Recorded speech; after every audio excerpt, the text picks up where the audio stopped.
Good morning to most, good afternoon to others, and good evening to the viewing audience across the pond. I'm your host, Jason Miles, here for another episode of This is Revolution Podcast. If you're new to the channel, thank you so much for joining us on this, I won't say lovely today. It's a little overcast where I am. Marine layer has set in. But in spirit, this Saturday is lovely enough. Lovely Saturday for me morning. If you're a returning listener, subscriber, or one of our very valued patrons, hell yeah! So glad that you guys are with us. All this being said, TIR is a listener-supported labor of love, and we can't do this without y'all. So if you enjoy what we do here on TIR and have the means and feel so inclined, become a patron for as little as $3 a month or $30 for the year. You can not only make sure we stay on the air, but you can access champagne rooms, patron-only call-in shows like we had recently this week, and discounts on live events.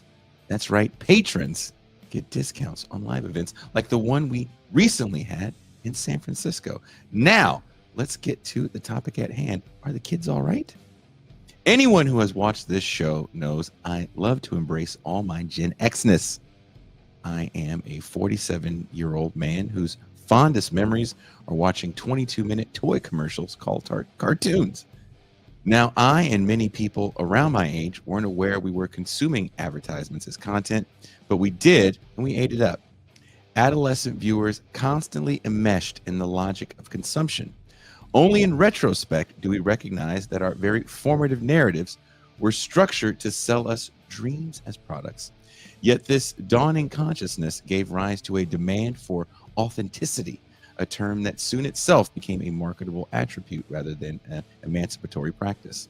In the case of the band Nirvana, often mythologized as the archetypal anti-corporate grunge band, illustrates this tension. Their mass market success required the branding of authenticity as a palpable commodity, even when that authenticity explicitly critiqued the market. Whether the logo is stamped on a soda can or silk-screened on a flannel shirt, authenticity ultimately serves as packaging for a product, a dynamic reminiscent of Marx's theory of fetishism of commodities. This struggle between meaning and mass appeal permeated in the 1990s cinema, as in Mike Judge's Office Space, where the main character, Peter Gibbons, revolts against the cubicle drudgery, epitomizes the search for self-actualization beyond capital's deadening routines. Yet 2 decades later, the hippie capitalists of Silicon Valley have repackaged this very critique. Beanbag chairs, nap pods, and arcade games adorned open-plan offices, even as workers logged 50-plus hours a week. And intensification of labor masked as fun. But I say all this to really ask, what happens to the generations that follow the one that happily consumed all those cartoon advertisements, yet was sold on the idea of authenticity? Well, we have the get the bag era, where selling out is the goal, and your self-brand can act as the perfect antidote to any sort of moral dissonance. Under neoliberal orthodoxy, every social relation is reconfigured as a transaction, and persons accrue intrinsic value only insofar as they perform in the marketplace. With the hyper-commodification of all spaces and the reality that the economy facing young people is one not to be hopeful to enter. While April job numbers show a slight improvement from previous months, much of the job growth was short-term, and due to the new administration's lust for wasteful government spending, not in military bloat, but in cutting employment in very valuable government services, the truth behind these employment numbers is quite staggering. In this context, youth may adopt either a dark nihilism or an overzealous hustle culture ethos, seeking side gigs to accumulate enough cultural and economic capital for social and intimate recognition. So I ask, in the end, are they then truly all right? The kids, that is. To help me with this question, are the kids all right? The entire TIR crew is here. Everybody. And we call this the Council of Elders. Let me bring in first my co-host, my homie, my dog, the man of the Mau Mau Hour. And please go back and watch Pascal's most recent Mau Mau episode with Stephen Maher, the Pascal Robert.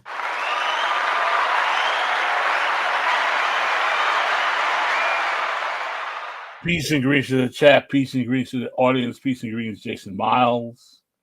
Also coming in hot, he is the dad of 2. Mean Gene Bajlan.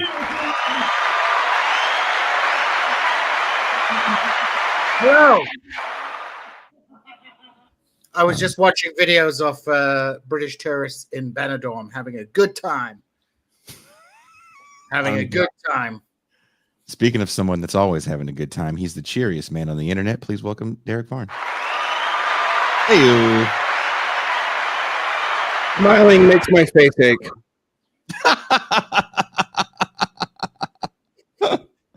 He's the man that's always hiding somewhere in the world, destroying Ewoks all over the galaxy. He is Deep State Kuba. Good morning, everyone. Kuba's been enjoying the new series of Andor because it has a lot more Kuba time in it. Because we all know Kuba is director Krennic. That's who Kuba's real guy is. He's ready to deport the Gormans, right? Launch a propaganda campaign so he can extract the calcite from the planetary core. I'm shocked someone says I would have been flattered if you had just called me Dedra. I believe I'm actually in the middle of But I the get the age full- back here. Oh yeah, Dedra is your female avatar as well, I suppose. Her and what's the woman? Hold on, Gene. We have to bring in the last guy. Who's the last guy? Ben Burgess. Oh yeah. Why is he the last guy? It's the way the order worked. I think that's anti-Semitism, but Wow. you know. Well, then that's just what it's going to be today, because off air, you Reverse alphabetical order. Off to the races with Gene today, buddy.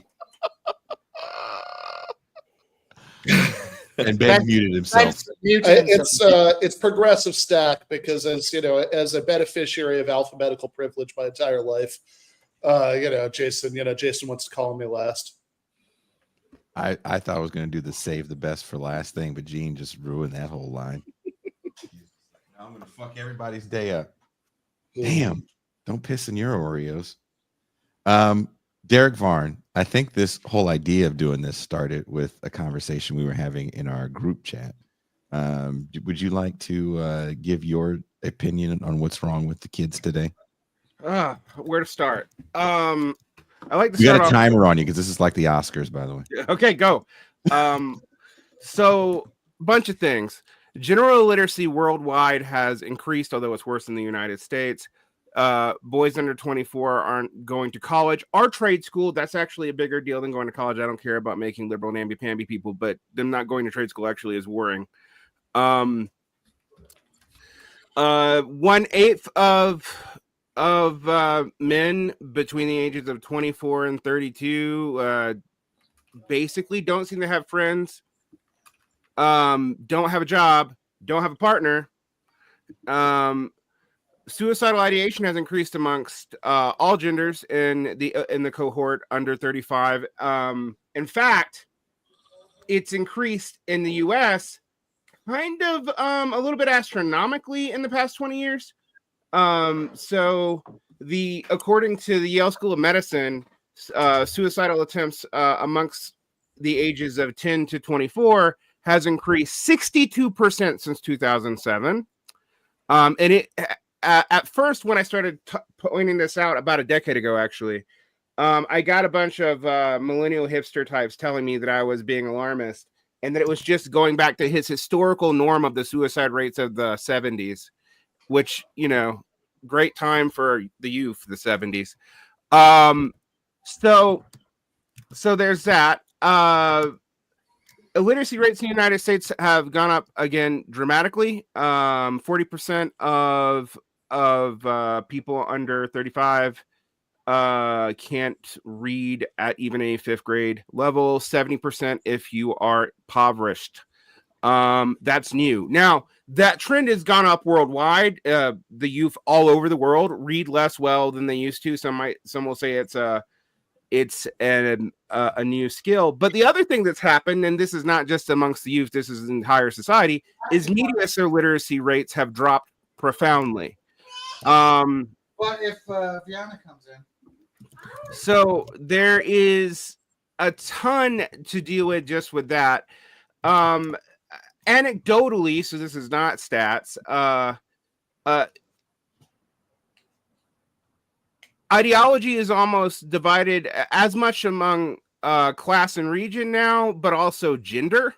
Gender is a huge division amongst young people and their ideology. It's the most profound in people under 23. Zoomer boys. Well, actually, the stats on this are wild. They were identifying with Trump about a month ago, but then recent stats have indicated that they've all given up the ghost and just have total despair now. Which, you know, I guess that's what happens when you buy into a pipe dream. And if you go, oh, well, this is mostly white people. One of the most interesting statistics for me is in prior generations of people, suicidal ideation was rare amongst the poor and amongst underprivileged groups. Guess what? That's not true anymore.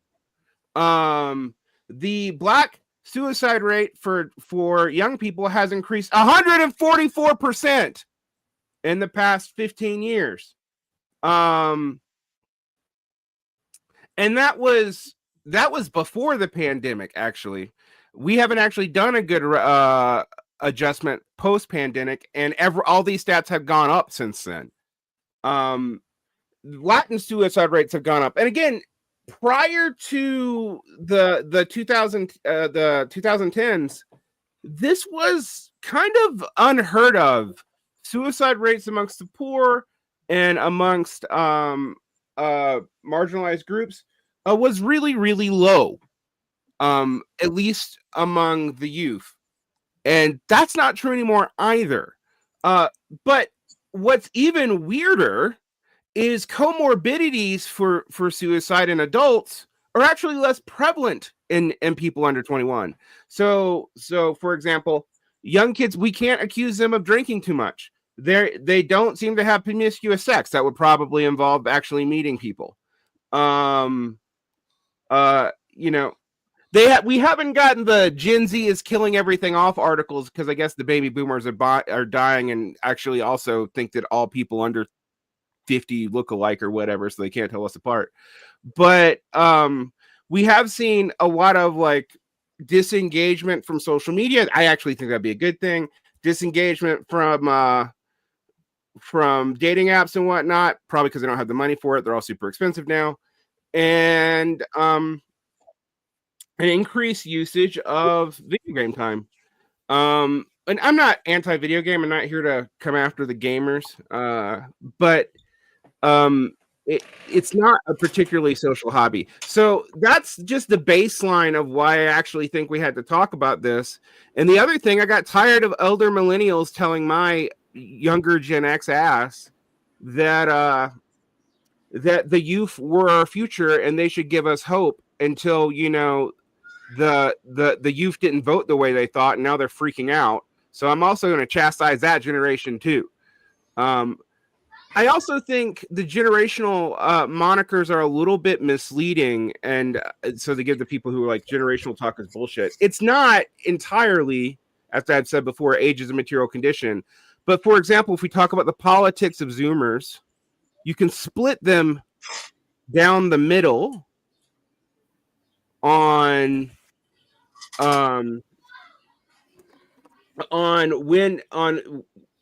who's more likely to be reactionary amongst men.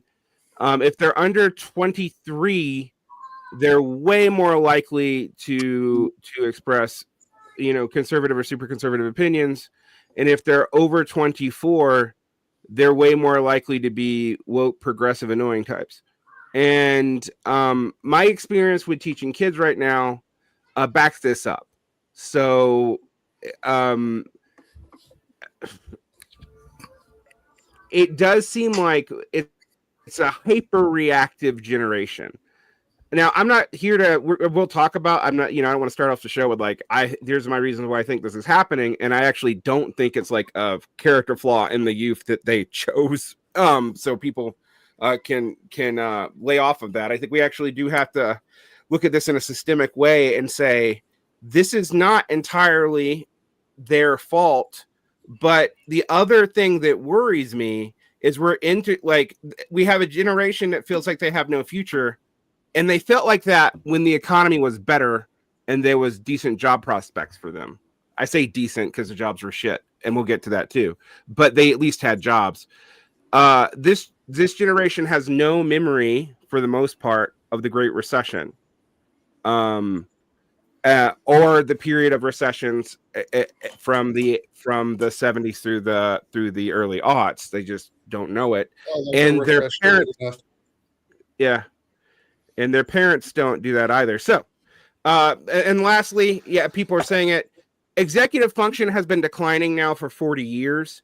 When I first was learning how to teach, we were told we had research that the average student had a 15-minute executive function, which was down from the executive function pre-television. And I don't know how much to take these studies before the 1960s, but they did exist, of about 30 minutes. Today, the executive function average is about 3 minutes. So that's 3 minutes. It's like 2 reels. Yeah, it's 2 reels basically. And what that means is the ability to sustain attention to follow information is gotten very short. I know I sound like Neil Postman talking about this in the 80s when he was complaining about, sound bits and whatnot, but that's universal. And what's interesting about that, before they come at me about the youth, that's happening to everybody. So all generations are showing executive function decline. And it's the worst in the United States because, most things that affect the developed world are worse in the United States, but it's happening all over too. There's evidence of it happening in Sweden and in Scandinavian countries, which means you can't blame phonics or just the American education system. It is something larger than that. And I'm going to stop off on that time. Yeah, I just wanted to jump in on that point there, because I really want to highlight this point. As Vaughn was saying, often this is portrayed in the kind of generational struggle thing. And, we have every generation, talking about the youth of today, et cetera, et cetera. It goes back, right back to the ancient times. But the really critical point that I think Vaughn is making, at the moment, is that this is a general issue. Oh, hello, little Viana. Okay, I'll get you some. No, but that is happening on all generations at the moment. It's happening, and if you see studies of older generations, you're seeing a decline in attention spans, which is not just about cognitive decline in old age. It's about the sort of technological superstructure that we are operating within in our society, which is undermining people's attention spans. Obviously, this is going to affect the youth the most, as they've been raised in almost entirely inside this kind of TikTok world. But I don't think it can be exclusively put down to a question of the youth. It's happening on a complete societal level, and you see people talk about it anecdotally. People will say things like, I used to read like 3-4 books every few months. Now I don't read a book in the entire year because of all these distractions. I mean, social media is addictive. There's science to show that it's addictive, and everyone to a certain degree has been fundamentally transformed. I mean, you look back to the 90s when people the boomer generation used to worry about their kids believing everything they read on the internet. And now you get to a situation where you have all this boomer AI stuff, which people are pointing at. And I would just chime in. The youth are fighting back. The youth are Go ahead, Kuba. I would just chime in to say that along with the turn to neoliberalism and technological changes, there's been a breakdown in the institutions of what Catholics might describe as formation. There used to be a much more conscious attempt by social groups and institutions to have a youth wing. When I remember, whenever you hear about some new up and coming South African political figure that said something that Fox News finds inflammatory, it's always the leader of the youth wing of the ANC. And political parties used to have active youth wings where they would recruit young people. There used to be Boy Scouts. There used to be, Catholic and Christian youth groups. All of those, by and large, we don't have, because we don't have mass membership organizations of any kind, right? It's not like old people precisely are going to do those things, right? I mean, exactly. I think it's a failure of our generation and the generation that formed us in perpetuating and passing along those institutions. I don't know to what extent any of you were sort of formally mentored, but it felt as though that kind of guidance came on an individual basis, where hopefully, in a very meritocratic, neoliberal kind of way, your unique characteristics, your exceptionalness would get the attention of a patron who might be a dissertation advisor, who might be a boss, who might be a publisher of Zero Books or something. And then they would cultivate you. But I don't recall, since leaving the Cub Scouts at age 7, belonging to an organization or a group that would instill some kind of can I ask a question? Self-respect. Can I ask a question to that, Kuba? And I ask this to everybody. That's interesting. Yesterday, I didn't send it to you guys. I sent this to Bert and my friend Alexander Herbert, and we had a little conversation about it. There was a younger person that did a video kind of being upset with the rallies that Bernie Sanders and AOC were doing. And I found the video interesting because I see these rallies as a great time for organizing. Whether or not you agree with everything Bernie Sanders and AOC are saying, or what they have said over the years, these are rallies of 35,000 people where if you're really trying to put something together, or if you are a part of an organization, what a great time to recruit. Everybody's in one place. And I compared it to the music scene. If you wanted to meet people, if you wanted to get people to know who your band was, you had to get out there in front of people. You couldn't just appear one day and someone care about you. At live shows is where you met other musicians and producers and graphic designers and friends. It feels like, because we are so atomized and we can be a legion of one, especially for younger people, I think they're very comfortable with that. And originally, when I was writing the introduction, I had a whole thing about that, and I kind of touch on that with the Nirvana thing.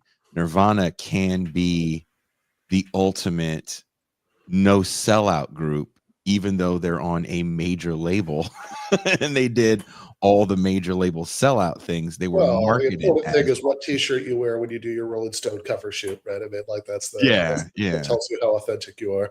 But is that, and that was kind of the idea in trying to make this somewhat coherent in the introduction, was what happens to a group of people that have accepted certain types of advertising as content, right? And I started off with cartoons. All of us on this screen watched these 22-minute commercials called cartoons, and we didn't know they were 22-minute commercials. There's a younger generation that's very comfortable watching commercials, to the point, and someone like Gene Bajlan could speak to this when he gets a chance to get back on. We played with toys growing up, right? There's younger kids that have grown up watching kids play with toys, watching kids play video games. How does that affect what we're talking about right now? Again, especially going back to the AOC Bernie thing, where there's a certain amount of nihilism to anything. Pascal, start off with you. You've been quiet. I think it's really difficult to really assess how much all of these technological changes combined with the political economy in which we're living in is altering the way we perceive realities. And I think that everyone on the panel so far has made very, very adept attempts to explain how phenomenon that are just everyday parts of the quotidian realities of life are destroying the traditional social fabric of what we expected to be social life, family life. There was an article I was reading about the death of marriage, how young men are not getting married anymore. Now, we shouldn't be reactionaries and say, well, all these institutions were great when we had them in the past, but they did create a certain kind of quotidian normalcy that the fracture thereof is causing problems. And I don't think we find a way to replace those things yet. So my question to the group is that how do we create new social infrastructure when the ones that we've seen before have been considered to be too quote unquote regressive for our modern politics? The thing is, if you offer only regressive institutions, and also most people don't have an experience of them to know why they would be problematic, and the current reality is so much worse. Yeah, they'll imagine it up. I mean, why do you have these individualistic tradcasts among people under 35? These young people, I shouldn't say kids because a lot of them are adults. There's no evidence they've ever been to church. You know, they can like nerd out talking about God and country as if they're as if Catholics, for example, have ever been part of the God and country equation of this country in particular. They can beat off to Opus Dei, you know, but they also don't join it because that would require them to get out of their fucking basements. And the question that I know that sounds really, really judgy, and in some ways it is, but you asked a separate thing. Leftists by and large are still part of the culture that we grow up in. We don't exist outside of it, no matter what we try to tell ourselves about our cool, neat ideology that somehow makes us exempt all the bullshit in our society. We're not. You know, I talk to this about all the time. I hear people on the left talk, you know, young people on the left, middle-aged people on the left talking about unions all the time. When I ask them if they've ever been in one, statistically, it's pretty low. It's actually lower than the general stats, which in general stats are bad enough. Yeah, we talk about this all the time. I will say, as a middle-aged person who talks about unions a lot, I actually was a union official for 2 years. Yeah. So that's, you know, you get a pass. I was a union official for 4. I will say, you know, I've been thinking about what you said earlier about, you know, age is a material condition. I think that's true and it isn't, right? Like, I think that it's saying age is a material condition is like saying that race is a material condition. There's a sense in which it's true, right? That on average, you know, disparities exist, you know, that it tells you something about the on average material conditions that you're, you know, all else being equal, you know, that your age or race would predict that you're exposed to, right? That's very real. But I also think it is important in both cases to keep in mind that these are averages, right? You know, that that it doesn't, you know, that there are going to be lots of people who fit within the group, you know, who haven't been, you know, exposed to the same conditions, at least if by material conditions we're talking about like economics, right? I think there are cultural things that it's much firmer on, right? You know, like the sort of assault on executive function that you were talking about earlier, right? Has you know, really does afflict both rich and poor, and, you know, et cetera, et cetera. And of course, it also afflicts, you know, boomers. I mean, I'm sure everybody can think of a few in their life who have been just like hopelessly online brained over the course of the last several years. But at least if you were, you know, I think a few of us were born in 1980. Jason was born a couple of years before that, right? Like it's, I think if you at least have the benefit of having been born such that you're, been born at a time where the generalized assault on executive function only kicked up to this level when you were an adult, right? I mean, like you do get some benefits from that, right? I mean, just, not because you were more virtuous, but just because like, you had the benefit of maybe learning to read books at an age, at an age when the alternative wasn't presented to you. Yeah. I would.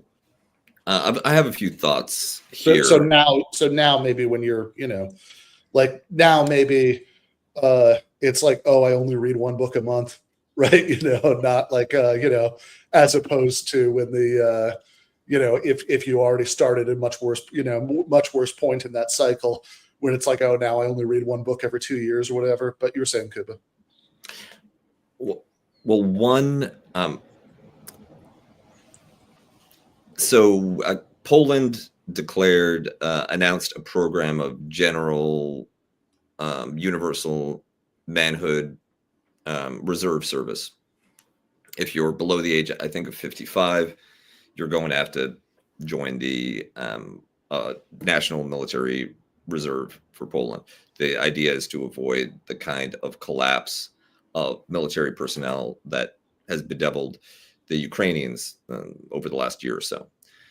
In thinking about Canada and its security situation with respect to its increasingly belligerent superpower neighbor, it might not be inappropriate to at least consider a similar type of institution.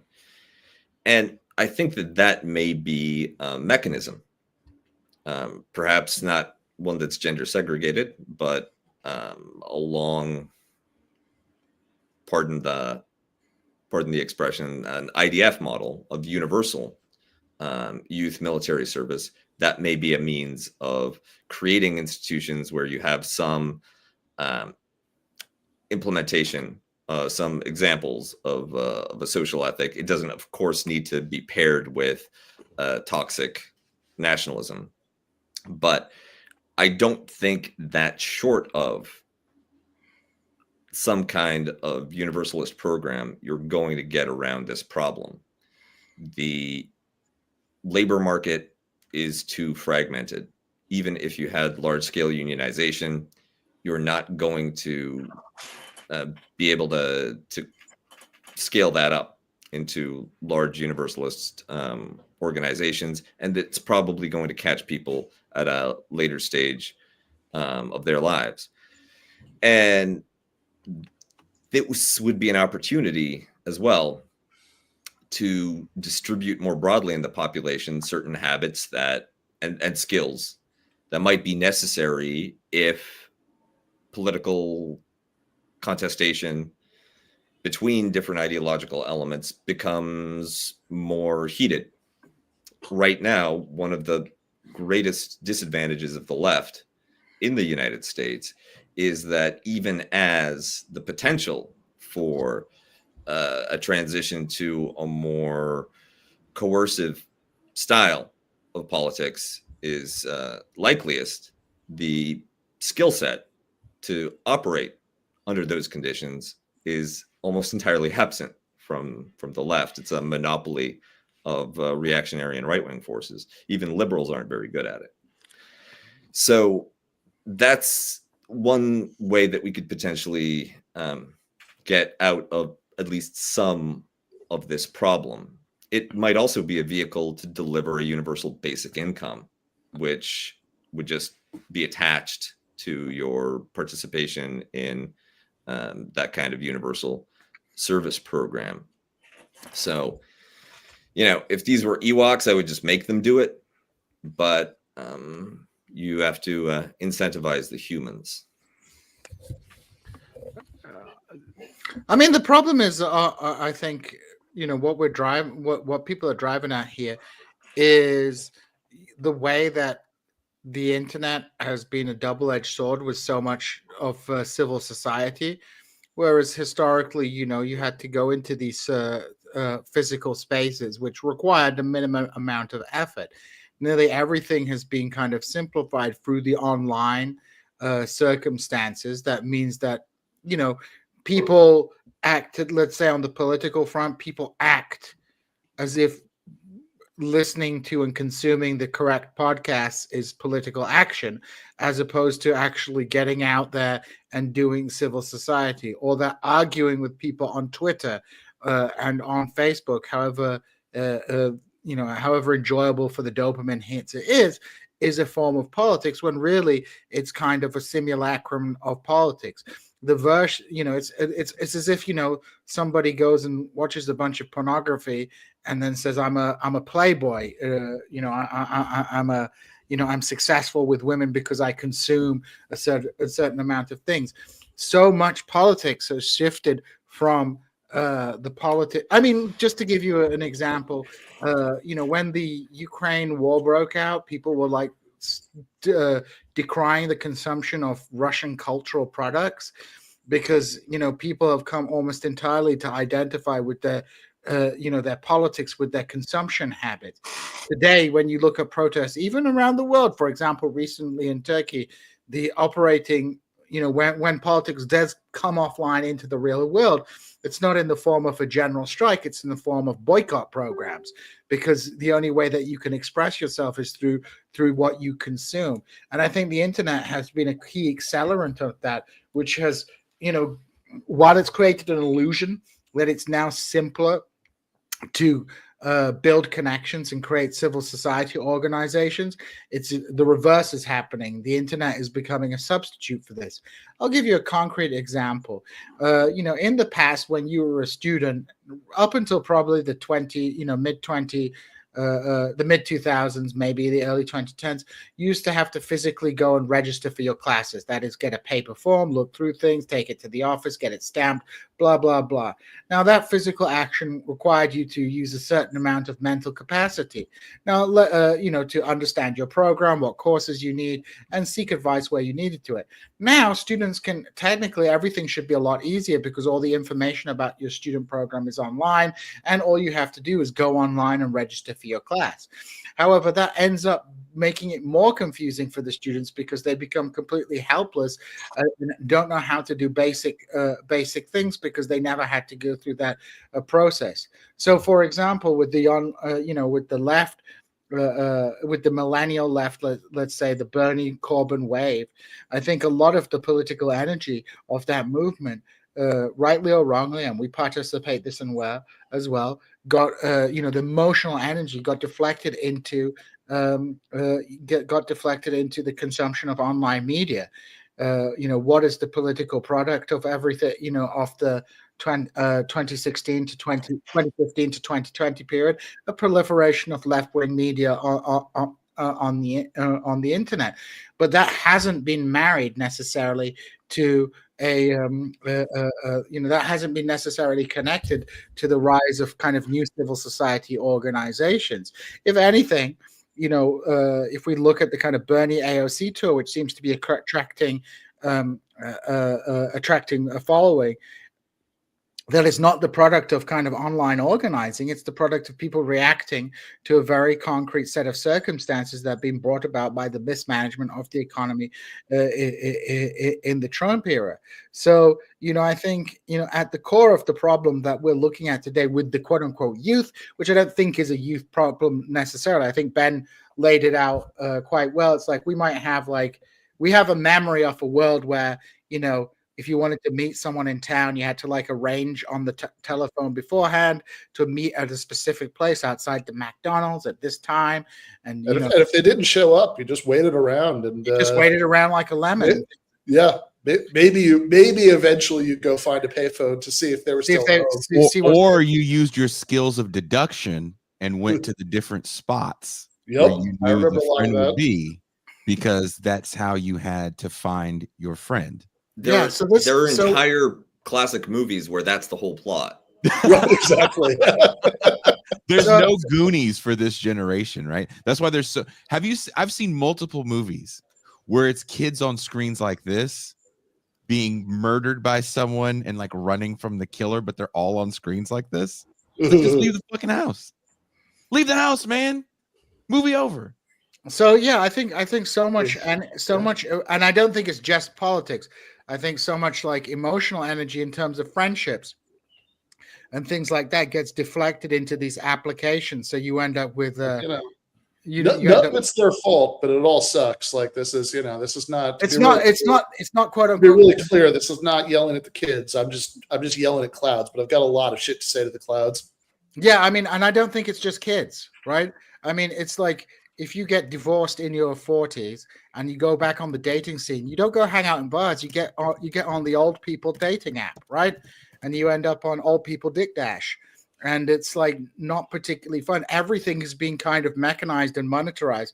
I need you to stop talking about me on air like that. I'm gonna first of all need you to stop with the disrespect, okay, Jean Bajlan? You said it, not me, brother. Okay, but you didn't have to put my laundry. You don't take someone's underwear You're and putting put your it on the front of the house. I was thinking of Doug. I was thinking of Doug Lane, but if you want to put yourself on old people dick dash, I'm gonna go back and That's the second Doug Lane reference. That, yeah, Doug Lane is on old people dick dash. He's on old people dick dash. Jason still, can go with the normals.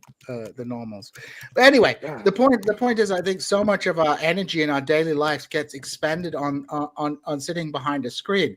Obviously, that's in the work context where we have all this stuff that is automated online, endless emailing and things like that. But increasingly, even like you mentioned, video games. I have a friend who works for Rockstar Games. It's like it's the company that it's a huge company. It makes Grand Theft Auto, et cetera, et cetera. And they make the point that I have a friend who wrote a section of the Bible. It's a book. Maybe you've heard of it. Oh, I mean, I don't know. Not everybody knows GTA. Anyway, my point comes down to this: is that even within the video games industry, they're noticing that people's ability to play video games is deteriorating because because people are deteriorating because they're getting used. They're competing with TikToks, right? So kids are like watching TikToks rather than playing games. And if you go back to the 90s, gaming was, people were complaining about gaming, but compared to today, it was a very social thing to do. You'd have your friends come around, you'd have the two controllers out and play Street Fighter for hours and things like that. Now people are, you'd have at least personal contact with people.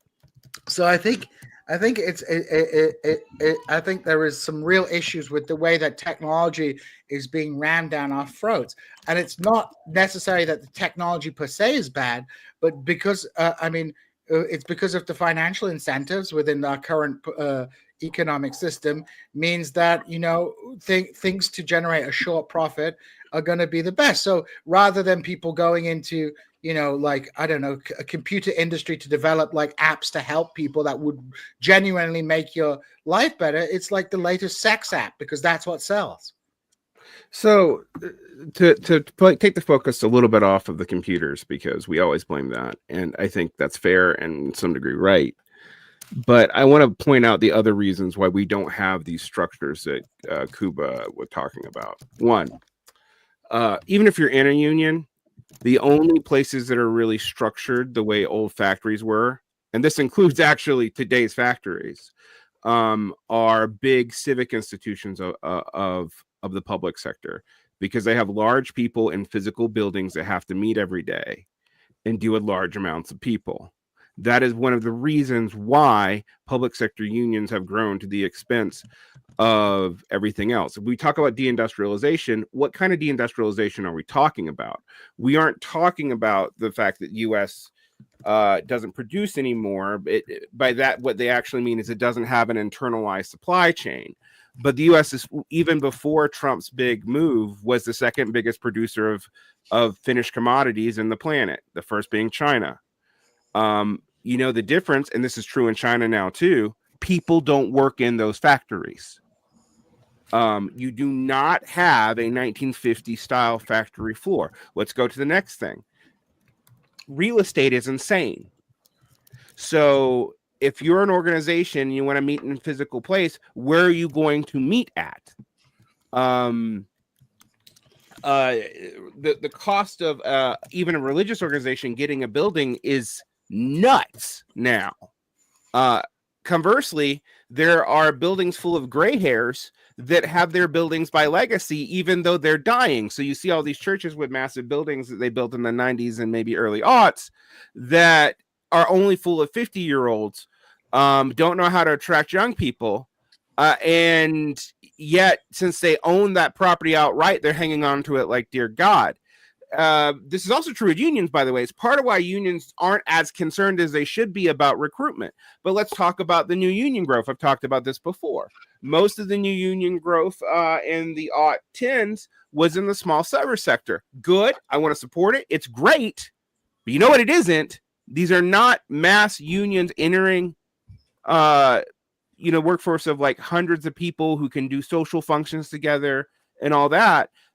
Most of the 400 union applications during the Biden administration that both liberals and leftists were making a big deal out of were Starbucks, usually about 15 to 40 people per union, the way it was structured.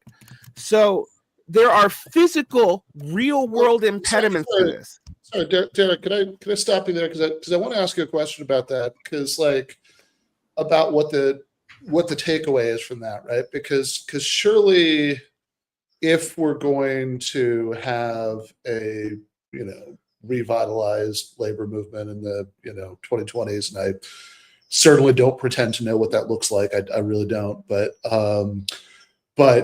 surely the code that you have to crack is precisely how to organize small workplaces, because I mean that is harder for obvious reasons, but I mean that's got to be the challenge, because it's not just Starbucks. I mean, for kind of some of the reasons you were gesturing at earlier, like factories that still exist are a lot smaller too now, right? Like everything's smaller workplaces. So I mean, it's this, on the face of it. I mean, like you could even take what you just said as grounds for optimism. It's like, hey, look, some people succeeding, at least, maybe not in the most strategically vital sectors, but some people succeeding in this really hard thing we need to figure out how to do now. The question is, are they getting good contracts when they actually form unions, and they're not? Yeah. But I think the bigger thing, you have a valid point, and I actually do have an answer to it. But the problem that you have to do is you have to break 100 years of left-wing habit. And that is, you have to really put the emphasis on social unionizing and reaching out to the community at large, and not just the shop floor, with the shop floor being the focus, but with the general support of pulling in the community, the tenants areas, this sort of thing. Otherwise, you don't have big enough bodies to really socialize people. And you go, oh, socialization, that's a big deal. Well, that is a big deal, part of it. Another thing I would say, Kuba was talking about how the right. I mean, look, if you go with my favorite widely accused mechanistic economistic class reductionist Vivek Chibber, I mean, his support of the class matrix is ultimately, even if a lot of people missed it, about that like working class organizing is a cultural achievement, right? That it never comes automatically, right? So I mean, it's not, I mean, it's kind of the socializing in a certain sense is the whole game, right? So it's funny. Someone was just like, you guys are making it too complicated. It's, I watched TikTok and now I have brain damage, and I'm like, well, wouldn't that imply that you can't judge what's too complicated or not? But anyway, back to the other point that Kuba made about like use of force and violence and military skills. I do think they are more likely to be found on the right, but I actually got to say, there's not a lot of evidence. There's a ton of it on the right now either. I mean, I've seen the most likely conscripted ICE recruits because they're not very well trained, and it's very clear, and they have like man buns and they don't look like federal agents. And they look like soy boys. And the reason why that I also think we need to make a separation here between like gun ownership and anything that you could remotely describe as like military skills, never mind the courage to actually, pull the trigger, right? Like this is yeah. because I think that one thing that one thing that America like really leads the world in is totally unserious people who collect guns as a hobby, as like it's like LARPing but with like actual ammunition, and we have so much of that, right? And I think the overwhelming majority of people who do that, and I'm not saying there's nothing dangerous about it. There's a lot dangerous about it, although mostly to like children, who accidentally shoot themselves and stuff like that. But mostly suicide, if we're honest. That's mostly well, that even more so, right? But yeah, because it makes it too easy in the moment. But it's just, but it's like it's not. But I do think that most of those people, one are no more eager to throw away their lives than most. I mean, especially because this is actually a population that tilts relatively economically comfortable as these things go, right? Are no more eager to throw away their lives than anybody else is, and two, like don't actually know very much about it. I mean, it's just in a lot of cases it is weird, dangerous aesthetics. Yeah, well, I wanted to actually bring that up because one of the things we have to deal with is the changes in the military. So even people with military experience have experience with drones. Not all. I mean, there are people who've seen active boots on the ground combat, but there's not that many anymore. The average Iraq war veteran is older than me. At the same time, there is a great deal of relevance in understanding how drones work, especially if you think about the Ukrainian drone war versus the global war on terror drone war. We're not talking about ultra expensive Reapers that you're piloting from half, an entire hemisphere away, but units that you yourself assemble, operate, manage, run, and that are available commercially for, maybe a few $1,000s, enough that scrape together a GoFundMe and blow yourself up a Russian tank. Yeah, I had a conversation with my brother who's about he's in his 30s, but a lot of my students talk this way too, and he was like, well, if you came in my house, I have like 5 guns and I'd fight you off. And I said this to my own brother, but I was like, dude, I lived through a counter revolution. If I was going to your house to wipe out your family, I'd just turn on the gas and light a match. Like your gun wouldn't do much. And so like the reason why I bring that up, it was just to remind my brother that your vision of this as like hand-to-hand gun combat is just wrong if you ever were in that situation.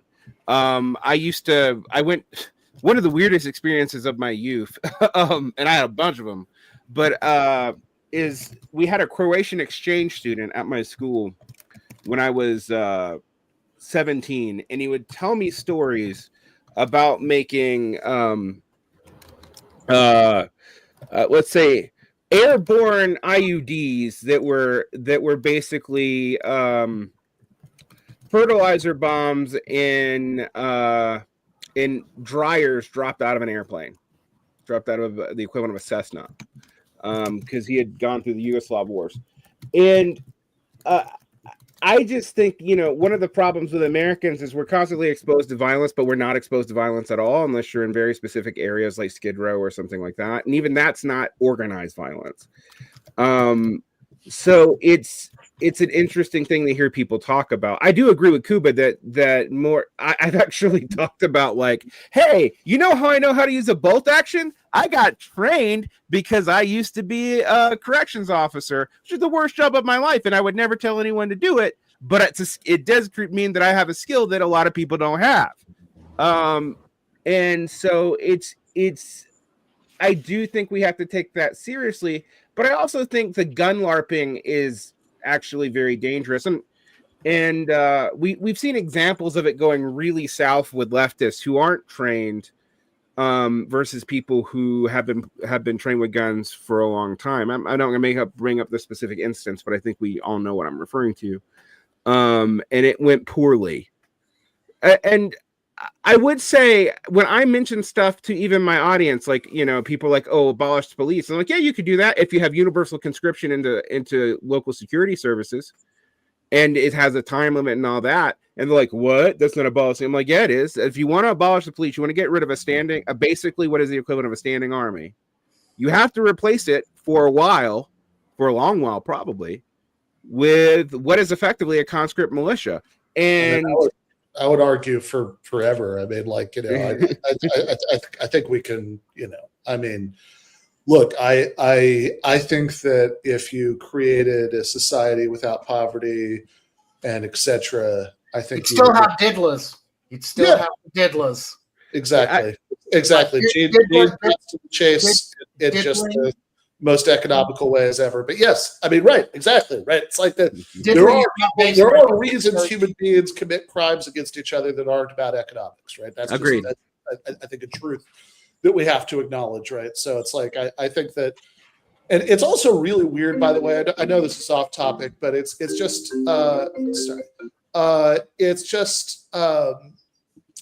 it's just really weird that, like, you know, the way people use the word abolish here, right? Because it's like, if you think about like the 19th century, like, you know, people, like, nobody would call like Abraham Lincoln an abolitionist, because even though he was anti-slavery, he was anti-slavery in like a long-term gradualist way, right?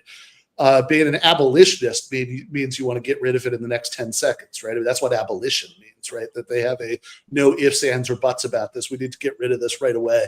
And none of the people who call themselves abolitionists about police and prisons in the U.S., if you actually like interrogate them about their views, are abolitionists in those sense. And a lot of things come around to, like, the, you know, when people talk about the Marx, Engels, and the abolition of the family, right? They totally don't look at those kind of things within their historical context. Firstly, you have the question of translating the word, you know, abolition. What does it mean? What does Aufhängung mean? You know, that's a German word which doesn't quite, you know, which the word abolition doesn't take places. But when Marx was talking about the abolition of family, he was talking about the abolition of a particular form of family, like stuff where you could have no fault divorces. That's the things they were pushing for at the time, that women would have the right to initiate divorce, that they would have equal rights within a marriage. When he talked about abolishing the family, it was not abolishing, but, you know, people sort of have a presentism when they look at historical sources and don't understand the context within which they were written. And also, when we come to the, you know, police abolition, defund the police, those kind of thing. I mean, the defund slogan I always found a bit weird, because it was a right-wing framing of things, right? Why focus on defunding the police instead of focusing on funding the social democratic services that would drain the swamp, as it were, of the criminality? You know, obviously there are issues with policing, but, you know, if you go to a lot of places where they do have those issues with policing, it's not that they don't want policing, they want better and more competent policing, combined with economic measures that will create circumstances where people don't resort to crime. Yes, there's always a kind of, I think recidivism is like just a part of the human condition, but it's like very clear that, you know, economics is related to that, because if you live in a nice neighborhood, there's virtually no policing, right? Yeah. There's no necessity for policing. Right. I mean, I live right by a police station, and that probably tells you a lot about my neighborhood. But the neighborhood, more in the barrio. But the point that I was gonna, actually, it's a very safe neighborhood. That's the funny thing. It's the police aren't here because of the crime rate. The point that I want to like drill down in on here, though, a little bit, because we're hitting it, but the left has not. I don't. In fact, I wish we stopped talking about the left so much, but this is a trait that I think I have seen in the popular. We have leftists. There is no left in America. Right. Yeah, exactly. Right. I don't know that there's a left anywhere, but maybe China. I'll give China a left, but no one else gets one. Vietnam, I'll give them a left too. But this whole left I hear in Europe, I'm always amused by, because I'm like, well, you guys have a much better functional social safety net than we do, but you're basically run by neoliberals.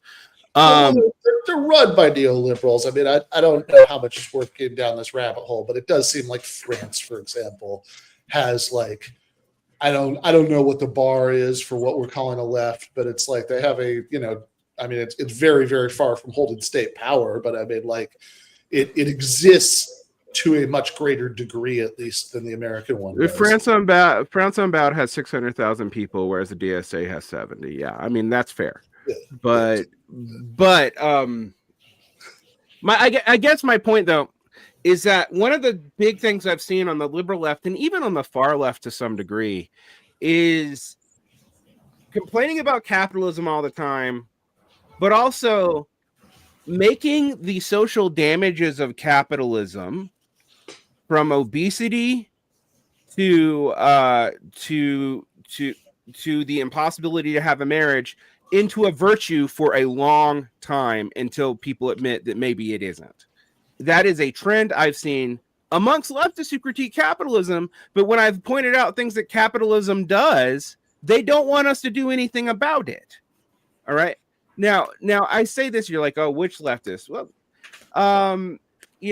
when I used to talk about the social determinants of health and why we shouldn't blame individuals for their health situations, I wasn't saying, that we should, for example, just say all this is good and there's nothing you can do about it by lifestyle, just because, like Maha idiots are doing that sort of thing. And this is good. Maybe I wonder if this does connect back to like where Jason started in his opening monologue. Because I do think that it. So if you think about that sort of like what he said at the beginning, which I think is kind of derived from what you said, Derek, in the conversation that kind of led to this episode, that about people sort of ending up either being nihilists or like thinking they can grind set their way to wealth, and those being the options, right? I think it's like really unhelpful for that. That I do think a lot of, I'll take Pascal's point, leftists, right, have, at least ones that I see online, tend to sort of take this good instinct towards, okay, I don't want to make everything about individual virtue. I want to, I want to make things structural, right? Which is like a good instinct as far as it goes, right? But like, I think sort of take it to like sounding like they're telling people that there's nothing they can do to improve their lives, which is just like, okay, so we're on team nihilism, which, if that's what, if that's what one team is offering you, and the other team is offering you, grind set bullshit that, you need to invest in crypto and, all of that stuff. That second one's going to sound better to a lot of people, right? Like, I think there is something to like, look, I mean, just because you have a left-wing structural analysis of where this stuff comes from doesn't mean that you can't give people reasonable advice about how to do better with the hand that they're dealt. Well, I think there's also one really interesting issue is the kind of discourse around fat shaming and body positivity and things like that, right? And oh, look at Vaughn, he just sneaks off as soon as I talk about body positivity. Classic Vaughn. I think that's, like, on one hand, people obviously shouldn't be bullied if they're overweight, right? But also, I think, some radical liberal tendencies to kind of, say like, we should embrace all these body shapes. Like, we want people to be healthy. Like, we're not talking here about like you're a bit overweight. You're like Sure. like someone who does physical work, like, and has a beer belly and but works outside or something like that. We're talking about people who are like in their 20s going around Walmart on a mobility scooter. I don't think it's particularly helpful to be saying people like, that's an okay way of being. That's not to say that they should be bullied, but we should say like, that's not healthy. You shouldn't do that. Yes, society is creating conditions with this cheap food. We need to have these macro policies to get rid of ultra processed food, to increase the quality of our food, perhaps subsidizing vegetables, getting rid of food deserts. All those kind of macro things need to be done. But there's also an element of individual responsibility there that I feel like, I think, Ben hits on it. It's like, if you go too far into there's this kind of notion that self-help is inherently a right-wing thing, but I think people should say, like, you can't change these big circumstances, and we get it. There's all these things in your society around you that you are pushing towards this position, but you do have some agency, right? You do have some agency in there, and take what agency you have to improve your living conditions. I think one of the reasons that Jordan Peterson got so popular was because he was just giving very banal, sensible kind of Totally. advice, like, wash your ass, clean your room, groom yourself. Those are all things that anyone who has dealt with mental health things will say. Clean your room is actually great advice. It's great. For like improving people's like emotional well-being. And the same thing is it's like people shouldn't be bullied if they're overweight, but at the same time, you don't have to enter the classic one was Lizzo. Lizzo did all this stuff about being body positive. Then they mocked her on South Park about being so fat.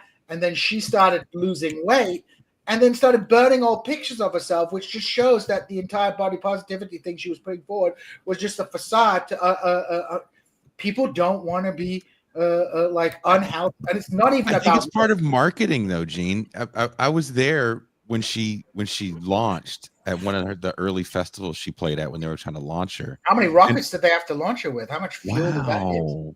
Wow. She was actually a little smaller, but she's always been a bigger woman.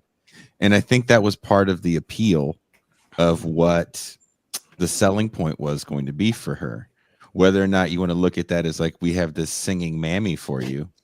I don't think a lot of people understand what that looks like or what that is, because so many words have been redefined over the years. And, coon is one of them. We talk about that on this show, that the meaning of that word, even minstrel, is just gone. Pascal, do you want to add something to this conversation? You've been relatively quiet. No, man. I think that the direction this conversation is getting helpful in terms of the left's ability to diagnose solutions for individuals without just laying it all on structuralism is something that I think is a refreshing realization of something that I haven't seen. Frankly, we can also often get into the kind of like, oh, we can't blame individuals for their problems. And I'm not saying that we should, but at the same time, we should be able to get into type of solutions for problems that may have some remedies as well. And I think that that's part of the problem, is that the left doesn't seem to have answers for anything, while the right seems to have answers for everything. Yeah, even though they make them up. And I mean, I would. They're so fucking confident about them. I would also just say, just to connect the dots here, obviously this is not anything like a panacea, but if you're thinking about those sort of challenges of real world organizing, right, that we were talking about earlier, even trying to figure out what a revitalized workers movement would look like, under the economic conditions, the 2020s, et cetera, there are a lot of other much more basic things you need to figure out to do that. But look, if the people who are out there, trying to build this stuff, A, seem to have their lives reasonably together, and B, are the kind of people that would give people reasonable, helpful advice about their own lives, those are more people want to spend time around. Which brings me to my point, and I was hoping somebody else would make it. Hassan Piker, right? In a lot of ways, he is an excellent example of a role model for especially younger men. He has the right takes on everything in politics that most of us can mostly agree with, which is the most you can say. And he manages that kind of avuncular, not entirely paternalistic, but older brother relationship with his chat, where he doesn't let them off the hook, but he also seems like he gives a shit. Maybe it's the Ottomanism in his background. So I'll pivot to Gene. Why are you pivoting to me? All right, I'll pick up on this. There's a lot of interesting stuff to pair apart here. One of the things that I find very interesting is people who come in and they was like, "Oh, you guys think you're the only true left?" No, we don't actually. I don't. I include myself. I live in the same society as you guys do.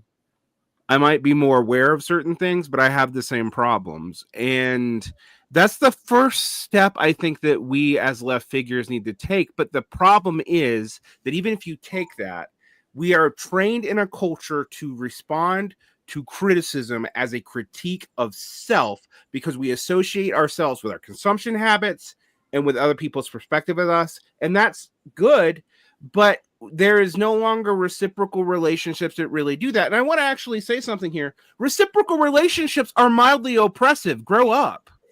They are. Like, I don't like it when Jason pulls me aside and says, Varn, you're being an emotional dickbag. He doesn't do that much, actually. But if he was, yeah, it would hurt. But do I need it?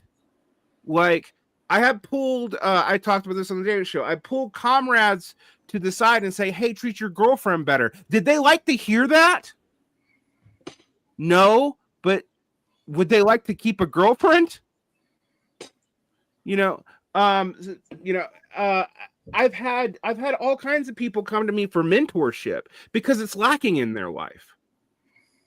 And I'm a teacher and I talk like a teacher, even though I talk like a blowhard asshole one. And I do think we on the left, and whatever the fuck that means, I'm not sure that there's a coherent left right now to valorize. But I would say, we need to have an established minimum for outreach, right? And I would agree, like even my zealot self does not hate Hassan Piker, and I didn't hate Michael Brooks either. Like, Michael and I were friends. Because we also talked about positive life models and how to get people to like try to do these things. It's just very hard to do alone. In fact, I'm going to say it's impossible to do alone. One of the things about personal responsibility is picking the right groups to belong to. And I'm going to step out with that. Can I ask this question to you guys? Because in the whole, someone brought up, well, is talking to because trying to talk to Hassan Piker a good idea and quote unquote meeting people where they are, which is also one of those things that people say a lot, but it's a little more complicated than that, depending on the environment that you work in. I think the problem with trying to talk to Hassan is it becomes a business opportunity. Mm-hmm.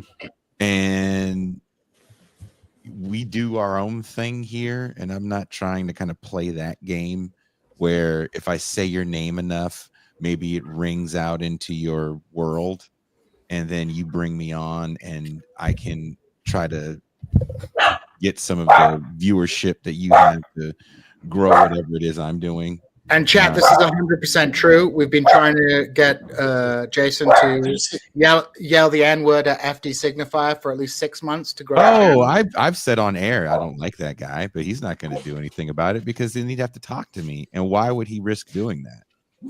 I mean, you have to realize who you are in the grand scheme of things. I'm very small, and that dude just hit like 1 million whatevers. So why the fuck would he want to talk to somebody that's going to question his entire being, right? So I get why some shows don't. I mean, Hassan has played a clip from this show, and I've met him, so it's not like he doesn't understand I exist. And it's also just not something I'm trying to do. I don't think that's the solution to anything more than if that at that point that's about market share. That's not about really going out in communities and quote unquote meeting people. Jason, I really respect your commitment to authenticity. Hassan Piker, please, I will do whatever it takes. Have me on your show.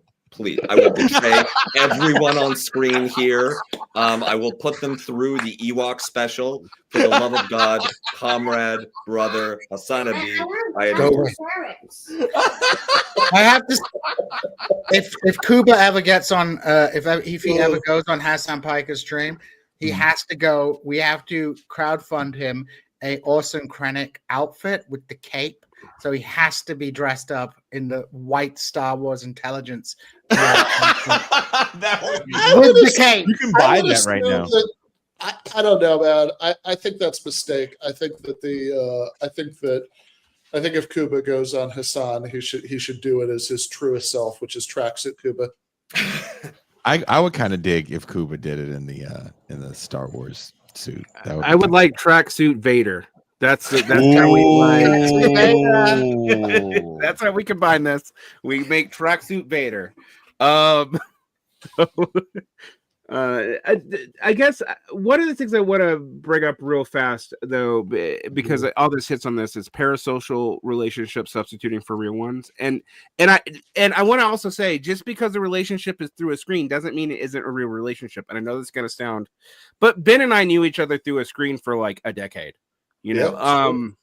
What makes something social and not parasocial is it reciprocal? Do you know almost as much about the other side as they do about you? And I have seen the commodification of parasocial relationships. I mean, fuck, we all take advantage. We all kind of live in that world. I make money from it. I'm not gonna pretend I don't. But I want to be very clear about that. When people are like, oh, should I go talk to Hassan Piker? No, you should aspire to act like Hassan Piker in your real life. Doesn't matter if you talk to him. I mean, it might if you need a business venture or something, like Jason said, but that's not the point. But I do worry about the commodification of these parasocial relationships down to sex. People mention sex work.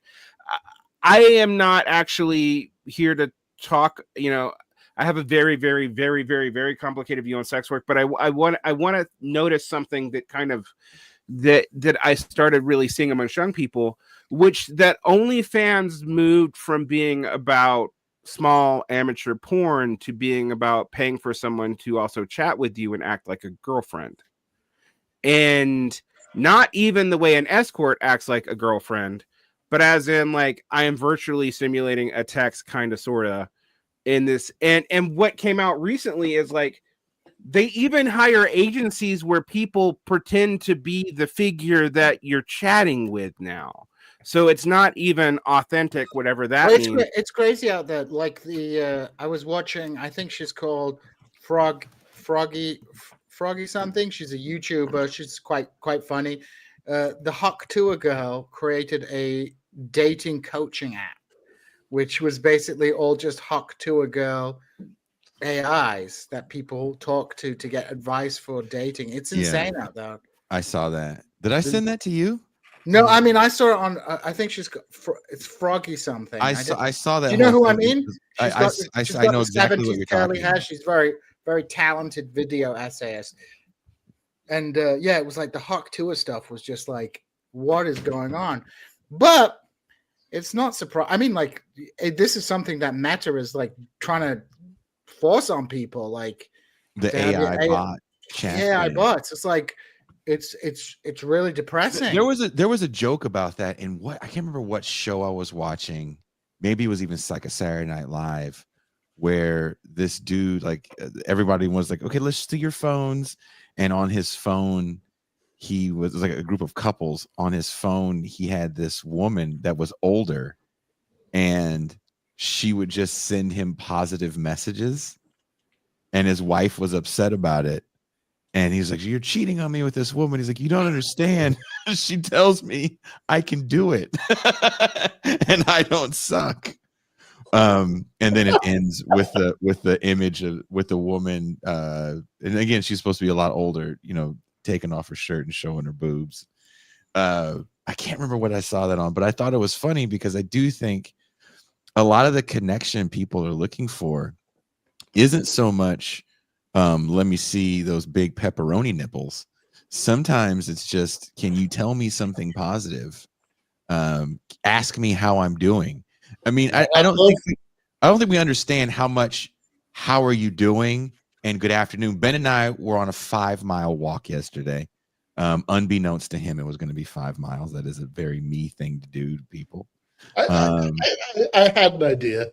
You know. Did you? I mean, I knew it was going to be I wanted it to be a substantial walk. I mean, I you know, I'm not. Yeah, Ben's like, I'm trying to get these 10,000 steps, and I was like, got to walk for you. So anyway, we're making this walk, and throughout the walk, one of the things that's very common where we live, and maybe it is in your neighborhood, is a greeting. good afternoon, good evening, how are you is extremely common, even when you're exchanging money to buy things. And we were kind of talking about that. And there's been instances where there's been mass shooters in workplaces that didn't shoot people because someone was like, hey, you're back from vacation. Or how did that surgery go? There was one mass shooting, I think it was in Hawaii, where the guy took out all those people at a Xerox, and one person remembered that he was on leave from an injury. He was like, oh, hey, you're back from that thing. And he didn't shoot that person. Like, go ahead, So Pascal. the moral of the story is that to avoid getting shot in a mass shooting, engage in greetings. I mean, how often do you guys say hello and good afternoon to people? Every day, because I teach kids. Wow. Oh, look at Mr. A. Why don't you just be the Pope then, goddammit? There's a bunch of reasons why you don't want. If I was the Pope, you could guarantee we're bringing the Crusades back. But except I don't know who it would be against. It would be the Protestants. We need to finish the Protestant question. That's also my big theory for how to screw up American right wing religious groups, which is not as big as it used to be, but just to remind the Protestants that they're supposed to hate Catholics. But anyway, no, I mean, I do say hey to people all the time. I wish some of it, I think, is because I was enculturated Southern, which is not always great because it also makes me hot-headed and crazy. And really honor driven in a way, as Ben also probably says hi to people, but he's less passionate about it because he's acculturated with Western, and you guys are always nice. But I do think, to bring it back, I do think it's important that we actually show some kind of civility. But I also think I also sometimes it gets interpreted to like be a pushover and never ever be like that person's out. No, occasionally you do have to be like, this person's behavior is damaging. But I think the problem that we have today with that, with a bunch of people, is it's really easy to get rid of people in your life because you don't have a lot of in-person physical connections with them. So people are too quick to do it in some ways, and then they react to that, and then they tolerate people that they shouldn't, because they're also not used to dealing with the physical consequences of people being jackasses. And so they accept people they shouldn't for too long too. And I think we see this across the board. I think it's like, and again, when we're talking about young people, we're really talking about people who have the same social problems as everyone else, but there's no other real mental model other than maybe TV or whatever and who knows if they even watch TV, that they have other than this. That's the only real difference in my mind, except for baby boomers and everything. And, they're actually a generation, but everybody else is kind of, our differences are about exposure, the possible accumulation of non-liquid wealth, which in the United States, for reasons of regulation, is particularly age-based, and that's not unique to us, but it's actually there's some things we did to be progressive that have had some knock-on effects that aren't great.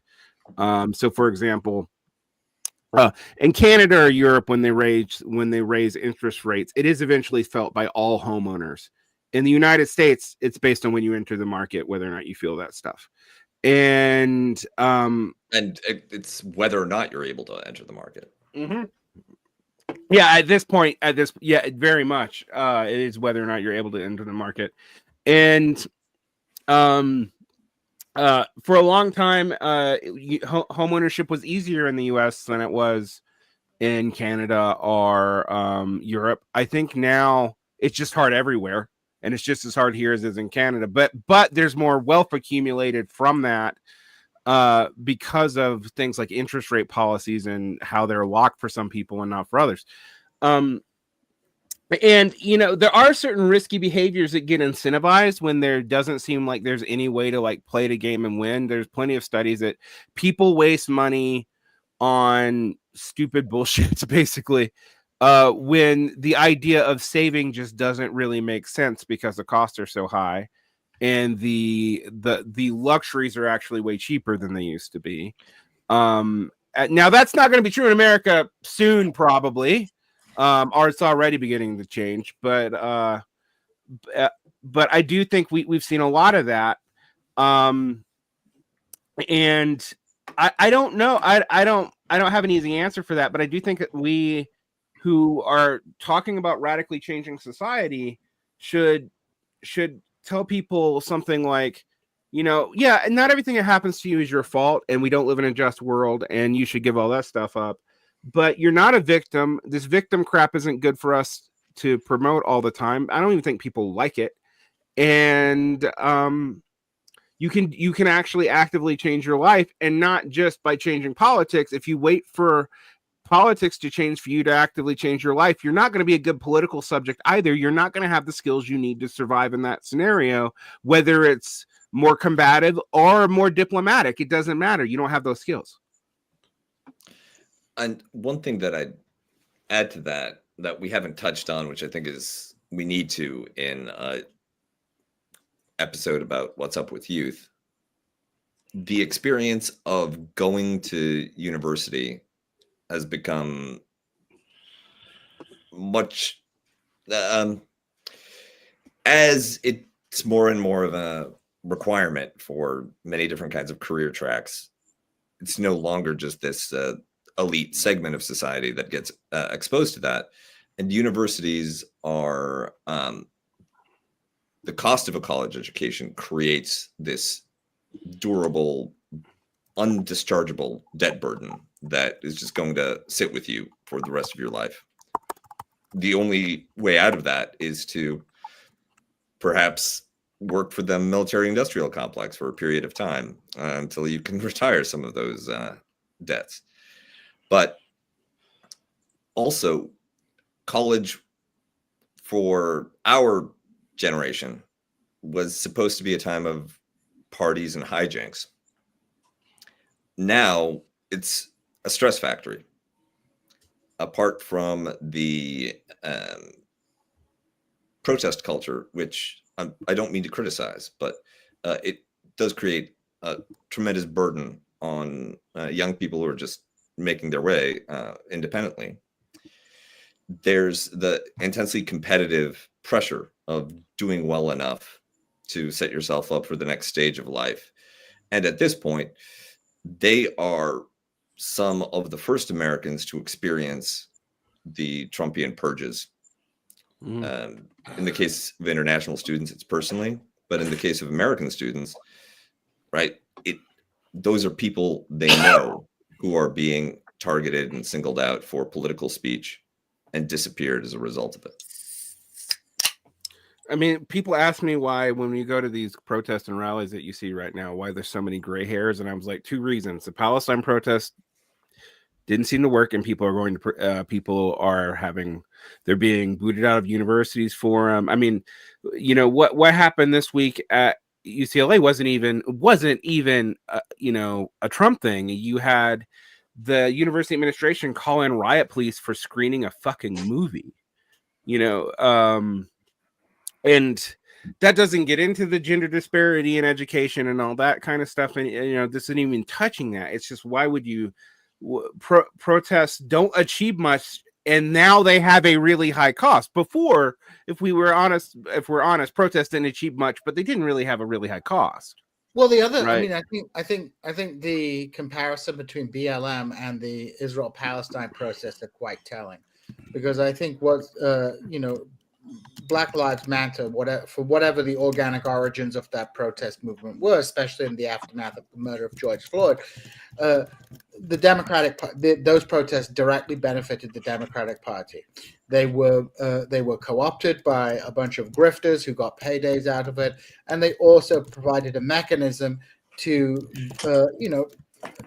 vent public anger, partly over the racial thing. I also think people were going stir crazy because of the lockdowns.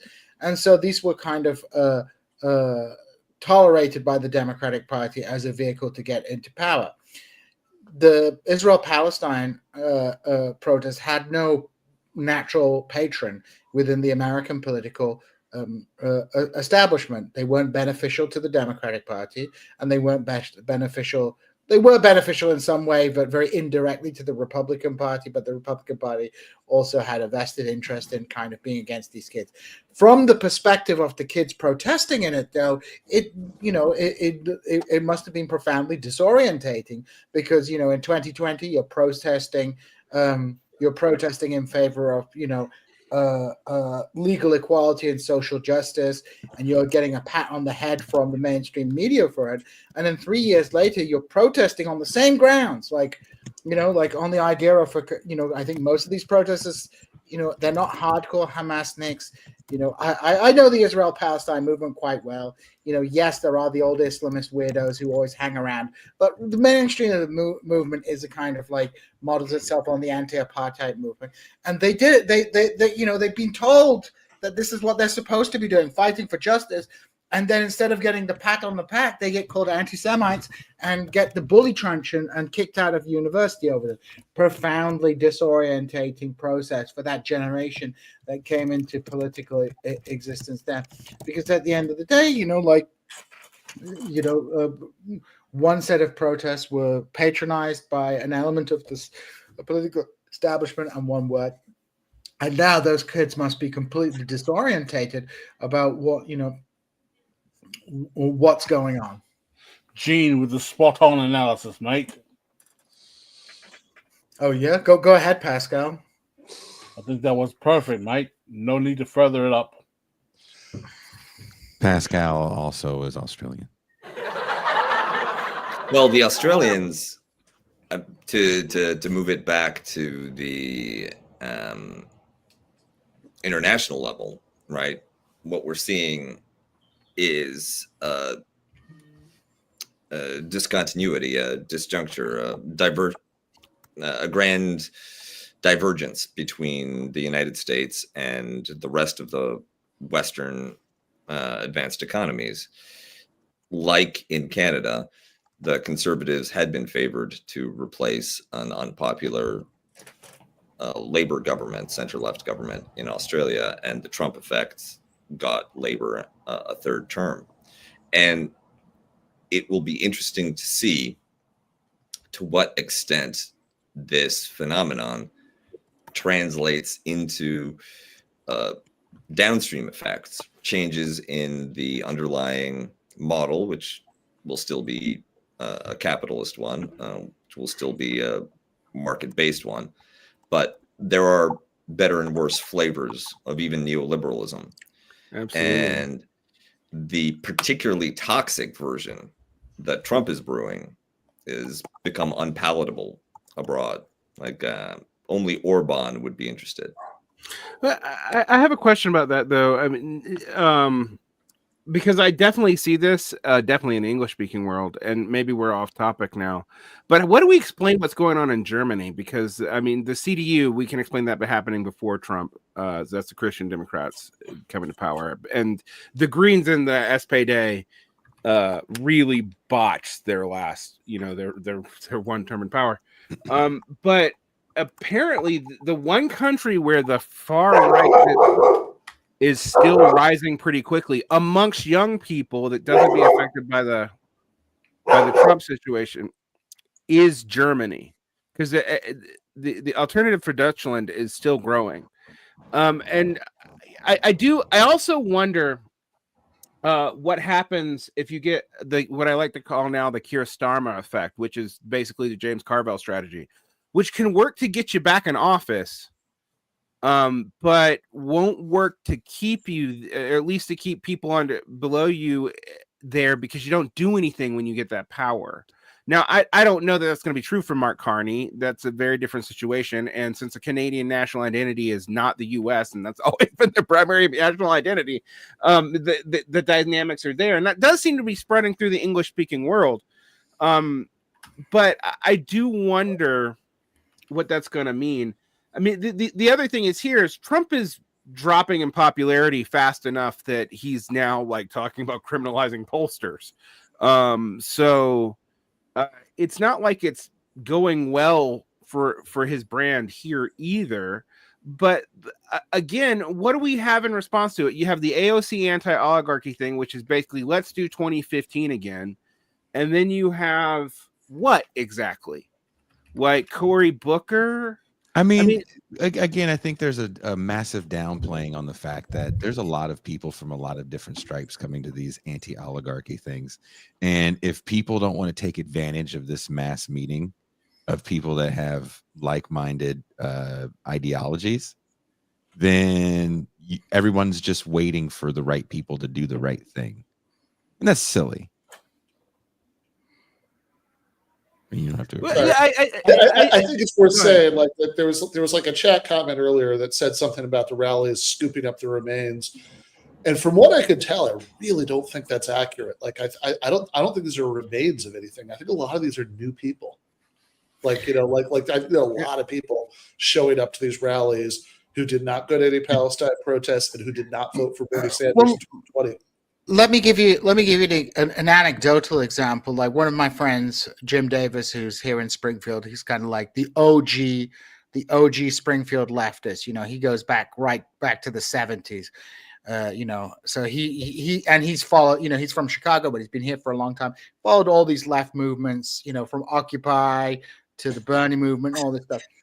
And one thing that he told me, because he was managing all these Facebook groups, is what we're seeing now is like just a lot of normie Democrats, or at least a proportion of normie Democrats, especially, you know, the kind of indivisible type people, people who were pro-Biden, people who were pro-Hillary Clinton. A lot of those people seem to have become radicalized because of the loss of Kamala Harris. And then a lot of the kind of the kind of discourse that used to work in the past to kind of keep them on the kind of straight and narrow of the Democratic Party establishment doesn't work anymore. And I think this is borne out by polling. You know, polls from 2017 show that, you know, Democratic Party voters were by and large quite happy with the political leadership of the Democratic Party. People like Nancy Pelosi, Adam Schiff, the kind of Russia stuff, that played very well with the Democratic Party base.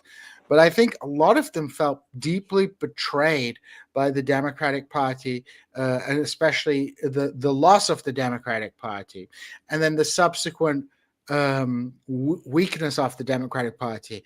And, you know, I don't know if this will be memory hold, but, you know, between November and the inauguration in January, the Democratic Party was was like completely demoralized, defeated, was retreating from, you know, political engagement. People were unsubscribing from these podcasts that had lied to them about but, you know, because of the actions of the Trump administration, this is probably a miscalculation on the part of the Trump administration. Had they behaved in a slightly more moderate fashion, they probably could have secured their position a lot more firmly, because, you know, elected Democrats were willing to roll over.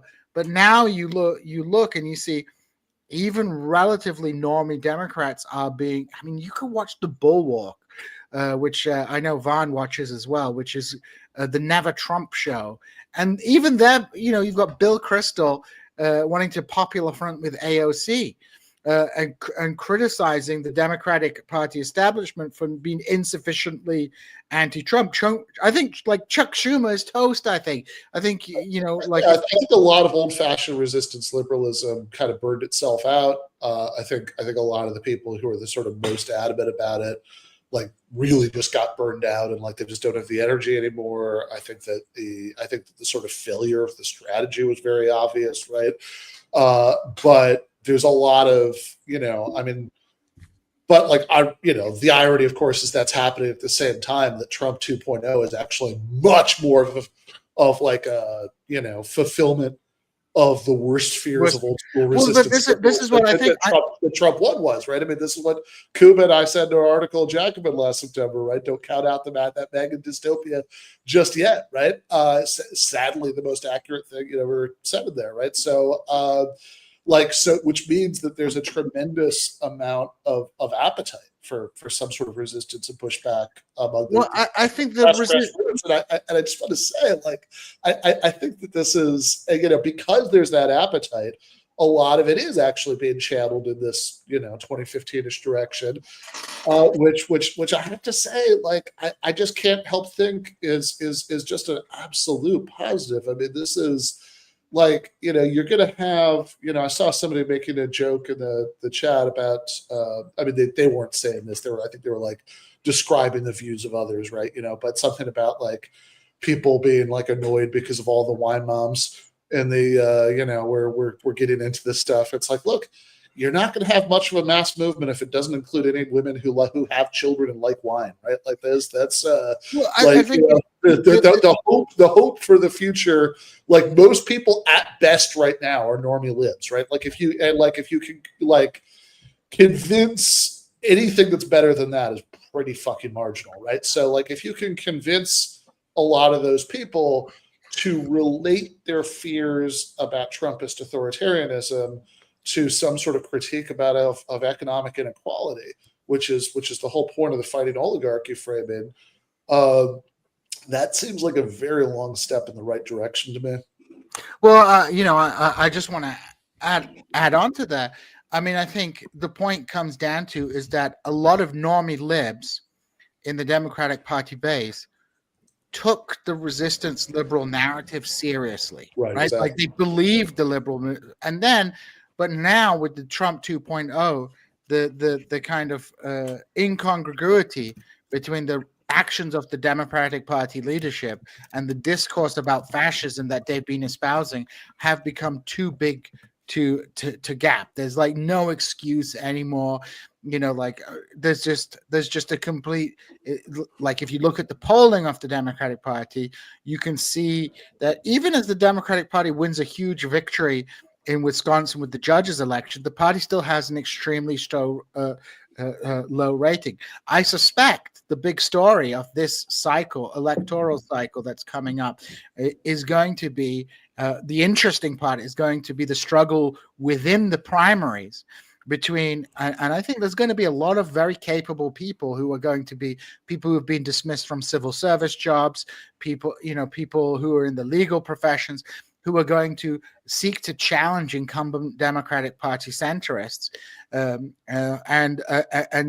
see where this goes. I mean, I don't know where this goes, but I think it's a kind of interesting development. Just at the moment where, quote unquote, the millennial left is dead, it comes back, except not with the millennials, but with Gen Xers and people who have been radicalized. Who have finally the phrase "the millennial left" never made sense. Like they have the actual generational math is just wrong, right? For that, right? Like every narrative I've ever heard about the so-called millennial left, it's like people will start with like the Battle of Seattle, which was like all Xers. Like it's I mean the term, I think the term has utility, at least if we want to talk about a specific moment between around 2015 and 2020, where you have narrative is always about like whatever random meeting Chris Catrone happened to go to in 2006. That becomes like the important landmark in the history of the land. I mean the landmark is there's a moment from 2015 to 2020 where you have both in Britain and the United States, as well as in other parts of the world, this kind of revival of like what we would call in Britain old labor, like comes back from the thing. And, a lot of people who had been apolitical, I know this from my personal experience, who had been apolitical for years and years, finally enter into the political process. I mean, it's really remarkable, for example, that Corbyn, even losing an election in 2017, received more votes than Keir Starmer did, winning a huge majority. So there's a kind of, whatever we want to call it, like the Bernie Corbyn moment of the left. Just as that looks like it's been defeated, it seems to be sort of reviving itself again. Because, I was expecting us to all retreat back into kind of normie liberalism. But, Trump, with his actions, has kind of made that it's made it impossible for the Democratic Party establishment to capitulate to Trump in the way that they perhaps had initially thought they wanted to do in like in late 2024 and early 2025. He's just made it impossible for them. And with the huge, economic crisis that we're staring down the barrel of, I think people are deeply, deeply panicked and looking for a solution. And I think a lot of the people who, even as late as 2020, were like never Bernie people, are out there going like, wow, this guy seems to be the only one who, I mean, there's a reason the Democratic Party establishment, someone like Elise Slotkin, a War on Terror freak show, is saying like, talk about a king as opposed to an oligarchy, because a king can just be a despot, whereas the oligarchy points to the economic sort of structure that is built under that. A king is just is a tyrant. An oligarchy is a critique of the thing. And I don't know if the Democratic Party can weather it. They may be able to weather this storm. They may stick Pete Buttigieg up there, and we'll end up with a kind of Keir Starmer 2.0. But who knows where anything's going? I think we have really lost the plot on what we were talking about, because in some sense we do have to talk about politics, but on the other sense, like, what generations are we talking about here? Millennials, which is a very large generation, actually, like just geographically speaking, they're no larger than the boomers because so many boomers have died post-COVID. Gen Xers, which you've seen a lot of radicalized Gen Xers, but I will also say that's the age group that is the biggest voting age group for the GOP still. Gen X what about these fucking kids? Yeah, what about these kids? What about these kids? Yeah, I mean, we're talking about like what's going to happen to the Democrats or the GOP as if we have any idea what's going to emerge out of this. We know that this is not very popular, and but neither is the Democratic Party, and yet when we talk about something like the AOC, I'm sure Ben might actually disagree with me on this, but the AOC Bernie rallies, the problem, well, maybe he won't disagree with me on this, actually. The problem is it's focused on those two figures. Whether or not we're complaining about it or empowering them, that's what it's focused on.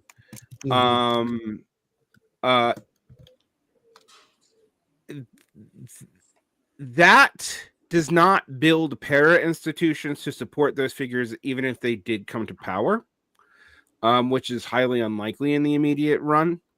That doesn't build leverage within the party, which is still actually very important.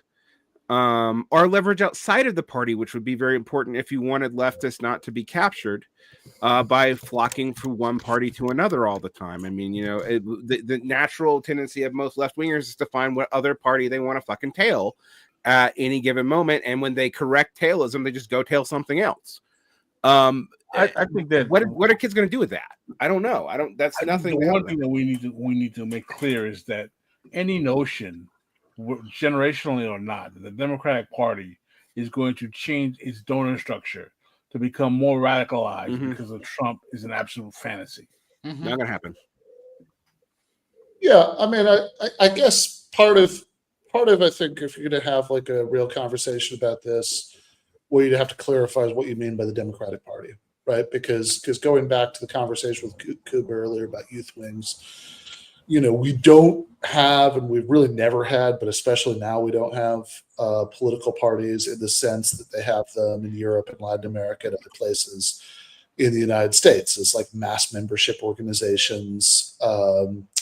Like we don't have parties in that sense. We have ballot lines, and we have like machines, right? So there's Pascal, when you're talking about the donor structure, right? You're talking about like kind of the like centrist Dem machine, right? Which is which is certainly associated with the ballot line, right? But those are different things, right? Like, and it's certainly the case. I don't know anybody. I mean, I probably would if I traveled in different circles, but it's like everybody, everybody I know is like a weird, angry leftist, right? You know, so they have a.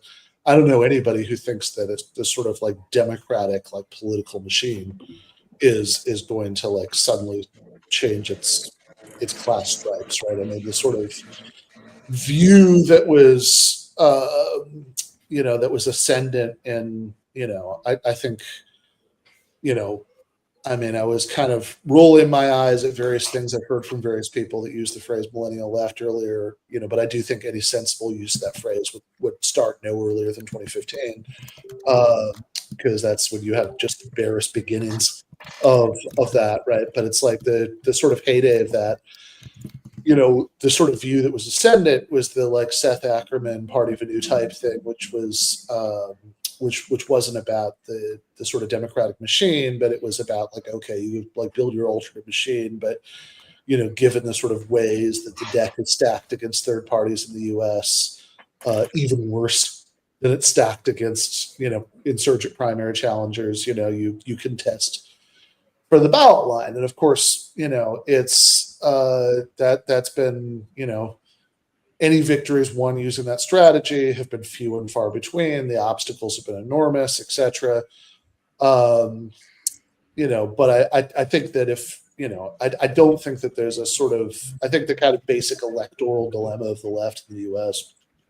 is like, I don't think anybody has like a great solution to it. I think you at a certain point, like you can't just sort of like will history forward by yelling enough at podcasts, but I do think the other half of that dilemma is that it's like, okay, if we're going to compare two strategies, right, you need to talk about the successes of both of them, right? So so in one case, okay, you only elect a few people to Congress, you only win a few states in the 2020 primary or whatever, and by and large, the empire strikes back and you're defeated and crushed. In the other case, there just aren't any successes. There's like a century of continuous effort with literally nothing to show for it, right? So like I don't, I think it's perfectly legitimate to look at that and just kind of be a nihilist because like nothing's working. But like, I think if you're gonna sort of critique a specific strategy in the name of another specific strategy, you need to look at the track record of both. You don't want to go bowling with Doug Lane then and rebuild socialism that way? I would totally go bowling with Doug Lane. I like Doug. I think I like Doug too. I wonder. I'm just saying, like, let's do the bowling strategy. Yeah, look, I would totally go bowling with Doug. He could. None of you guys ever go bowling with me, so you're lying about bowling. I have literally bowled with you, Jason. Oh, you have bowled with me. Okay, I take it back. There you go, Jason. Why do you have those glasses look like they belong to a 55-year-old black woman who's looking after her daughter's kids? Maybe that's one of my alternate personalities. Maybe you should stop worrying about me. Holy shit. I want to see the Jason Medea universe. Yes, the Jason Medea universe. That's what we need. I really don't want to see that. You don't want to see the Jason Medea universe? That's going to be the best. I think you're just jealous because you don't have girl boss glasses, as they call them. I know I don't have those glasses. I'm stuck with this last pair of glasses because my kids have destroyed every pair of glasses. Yeah, it's always the kids. It's always it's not always kids. the kids because my sunglasses Sarah broke those, and then she was like, "Oh, your glasses broke." I was like, "They broke? Like by themselves? They broke?" And she was like, "Well, the screw fell out." I was like, "Well, what was the context in which the screw fell out?" She's trying to avoid responsibility, typical leftist, right? Avoiding responsibility for her own actions, which were breaking my cool sunglasses glasses. Well, these are my cool grandma glasses. I don't know who the fuck grandma you've been hanging around, but it definitely wasn't mine. Some whatever hip fucking grandma you've been hanging around. Gene doesn't know black people. He just knows black images on TV. So exactly. He thinks all black women are like Patti LaBelle. I mean, I think that the first entry on the live chat today may be me quipping that those glasses were stolen from a sexy librarian.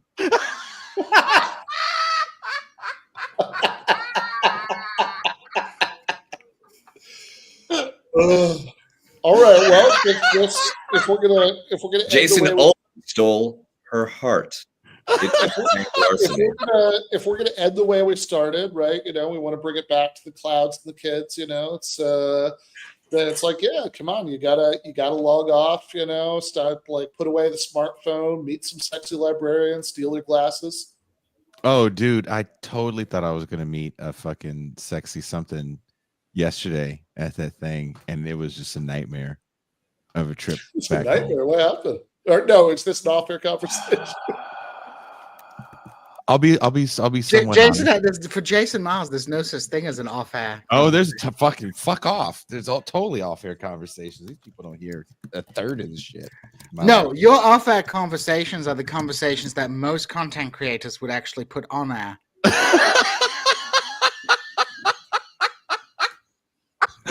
This actually happened. So there's a monthly thing that they have here. Period? I'm sorry? A period? Wow. No. A monthly get together. They didn't even have a name for it. They call it the monthly thing. It's at a different person's house every month. And I told Ben about it because Ben hasn't been here for the last few months. I was like, oh, Ben, there's the monthly thing, but Ben was going somewhere else. But I thought he was going to come to the monthly thing. And my neighbors were telling me, oh, Jason, at the last monthly thing, there's a young lady in town that lives here. Did you know that? I was like, I've never seen a young person here. There's a lot of older people where we live. And they said, yeah, and we believe she's a young black lady. And so my neighbor shows me a picture, and this is an attractive young woman. He goes, we've been telling her about you, so come to the thing this next month. So I told Ben, and in my mind, I'm thinking, oh, Ben's not going to come to the thing, but maybe he's going to come to the thing. But you know, you have to preemptively know how to try to cock block people if you're trying to talk to the one person under 60 at the thing. So in my mind, I'm thinking in my head, okay, if Ben comes, I know how I'm going to cock block him. I'm just going to yell out, Ben was on Rogan, and then all the people will talk to Ben, and then I can scoot over and talk to the young lady. If Ben brings our other friend, I can be like, David's an actor. They can all talk to David, and I can scoot over. So I'm already thinking about my plan as Ben and I are walking back to my car, and Ben goes, you know what? I'm not going to go to the thing. I'm going to go to eat sushi. And I was like, awesome. And as soon as I got in my car, Ben, I'm all excited. And I totally forgot that earlier in the morning, I had eaten chorizo that I bought from 7-Eleven. Continue. And oh shit, Varn was off the screen. I'm so sorry. And I didn't know. Maybe you shouldn't buy chorizo from 7-Eleven. And my insides told me, uh-oh, can you make it home in time? Because the 7-Eleven chorizo is unhappy with your insides. This is nice, you know, because I don't want anybody who feels judged, any young people watching this conversation. It's like, look, man, we're all trying to figure it out. Like everybody's, you know, it's you could be in your late 40s and just now be learning not to eat the 7-Eleven chorizo. So Ben can tell you from where we parked our car at what's soon to be Give Them a Revolution Studios to where we live can be a 15 to 35 minute drive. I have never weaved out of traffic like that before, Ben. And the whole entire time I'm clenched. I'm clenched in a way I've never been clenched before because I don't think I can make it. And I'm having a weird compromise with myself in the car where the 7-Eleven chorizo is like, look, man, this is just gonna happen, and maybe you should just let this happen. And I'm like, no, I can't. Did you let it crap on happen? I can't shit on myself in the car. And I almost had it, Ben. I almost had it. And there's a checkpoint now where we live, because we live by a military base. So now there's a big time checkpoint where we stay. And they didn't stop me, but I had to slow down. And that slowdown was too much. Oh no. And so we also live on a dirt road, and you have to take it slow because it's bumpy. Cuba knows. So I'm motor up the dirt road, Ben. I smash into the driveway, and I start running into my house. And I'm like, I made it. I made it. I made it. I made it in my house. I made it in the bathroom. I'm safe. And I exhaled. And then I looked, because, you know, the door's open in the bathroom. I looked. And then I just heard the music from MASH playing, because I didn't make it. Ew, wait, TMI, man. You didn't make it? I did. I'm so sad about that. You pooped yourself. We've all been there. Every step of this conversation. I mean, like, look. It wasn't even one of those weird Mexican. It's even one of those weird Mexican toilets you have to pay to get into. It seems like that would be the problem. TMI. Which, by the way, just if you're ever a tourist in Mexico, just so you know, the pay toilets are actually somehow worse than the free ones, and I don't know why. Yes, they are. But they are. They are so much worse. That's what I was scared of. Varn, you know how it is here. Either it's a pay toilet that's super frightening, or there's nothing. And I was like, dude, I can make it. I can make. Oh, dude, it was bad. There's mopping involved. So what are we saying that the Zoomers need diapers? Is that what we're getting on? We're saying that I wasn't going to go that far, but there's things you can purchase at 7-Eleven, and there's things you shouldn't purchase at 7-Eleven.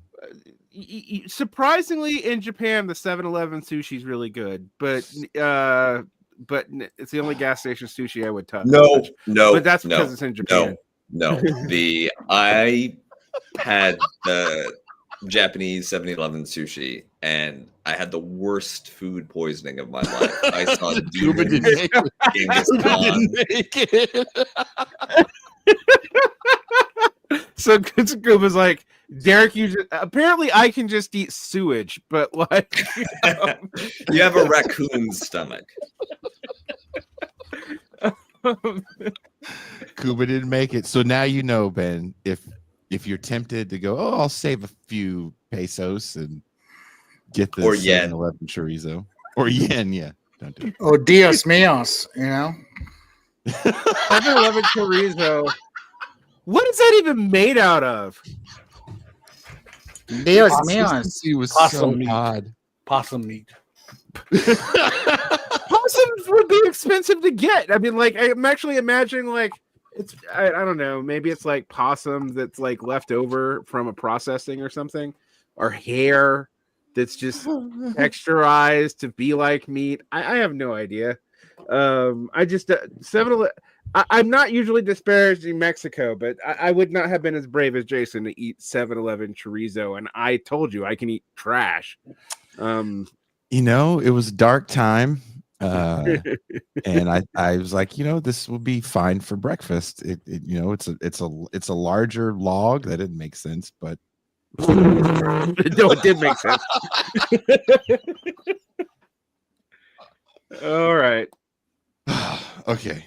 I said avoid the water. I've avoided everything except for apparently 7-Eleven chorizo. So that is you've avoided the water, but you ate 7-Eleven chorizo, which has water in it.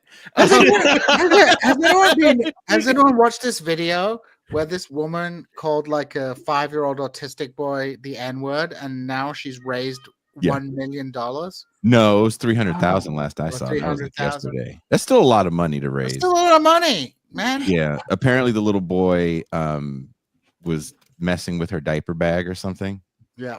And she called him the N-word, and then Straight to the N-word. Why don't you just say, like, everybody's look, if you're pissed off and if you make the N-word your trigger button, then people are going to start using it for anything, like the Indian woman.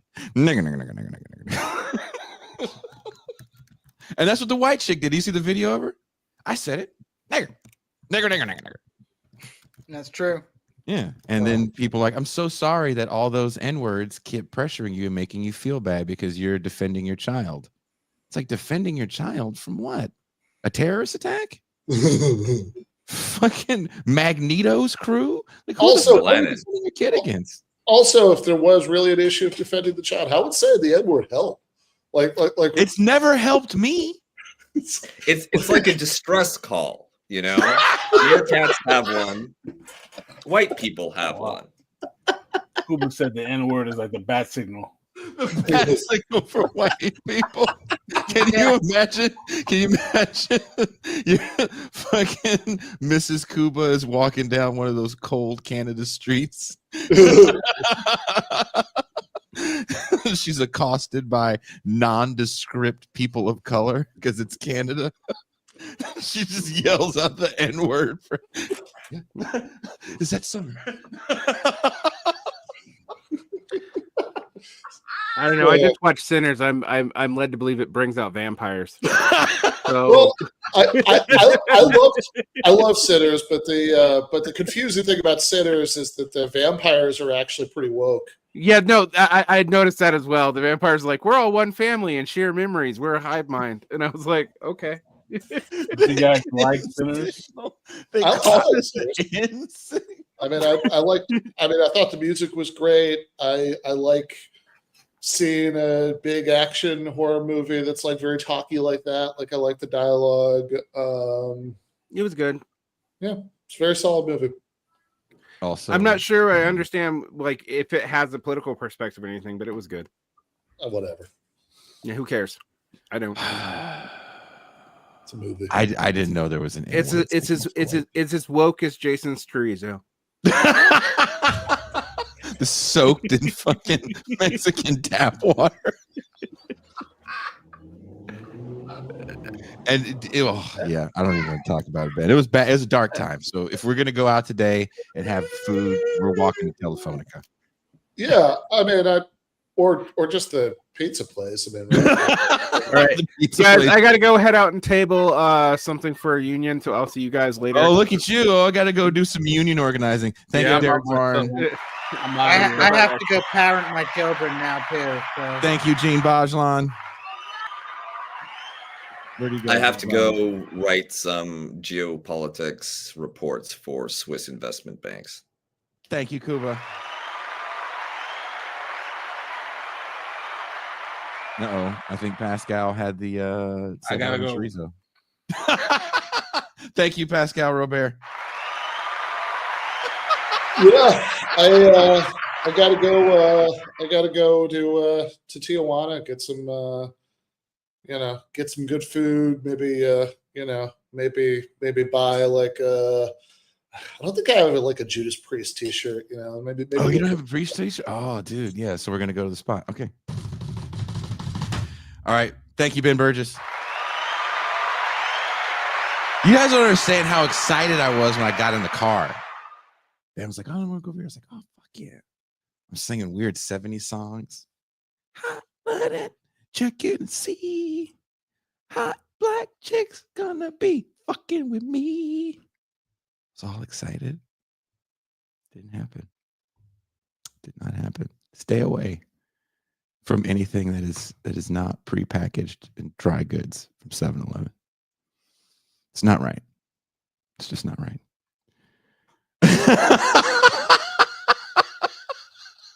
Ben wrote, I genuinely hope she didn't watch it.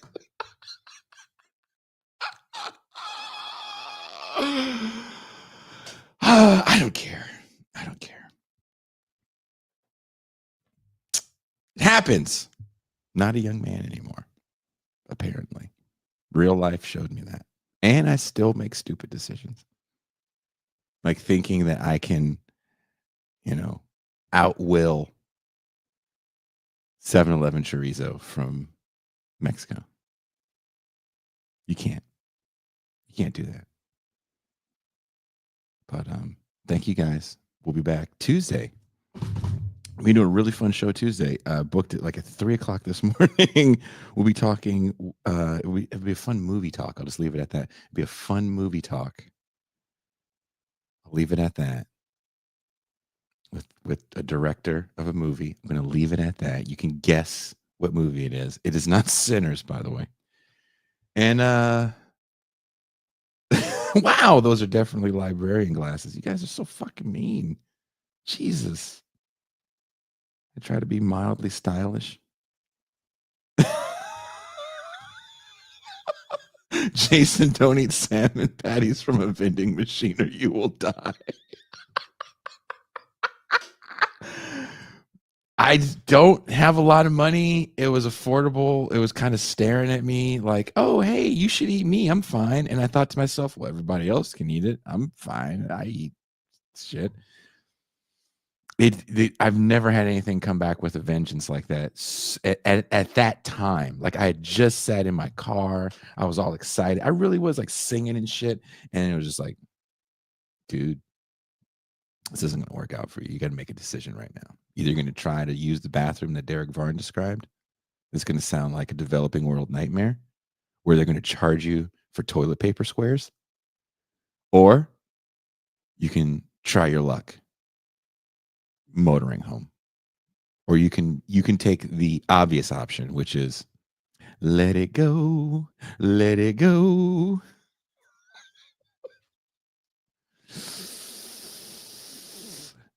I chose to risk it. And I almost made it. But oof.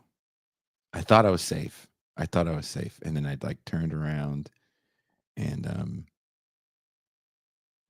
this wasn't right. Thank you guys again. And we are out.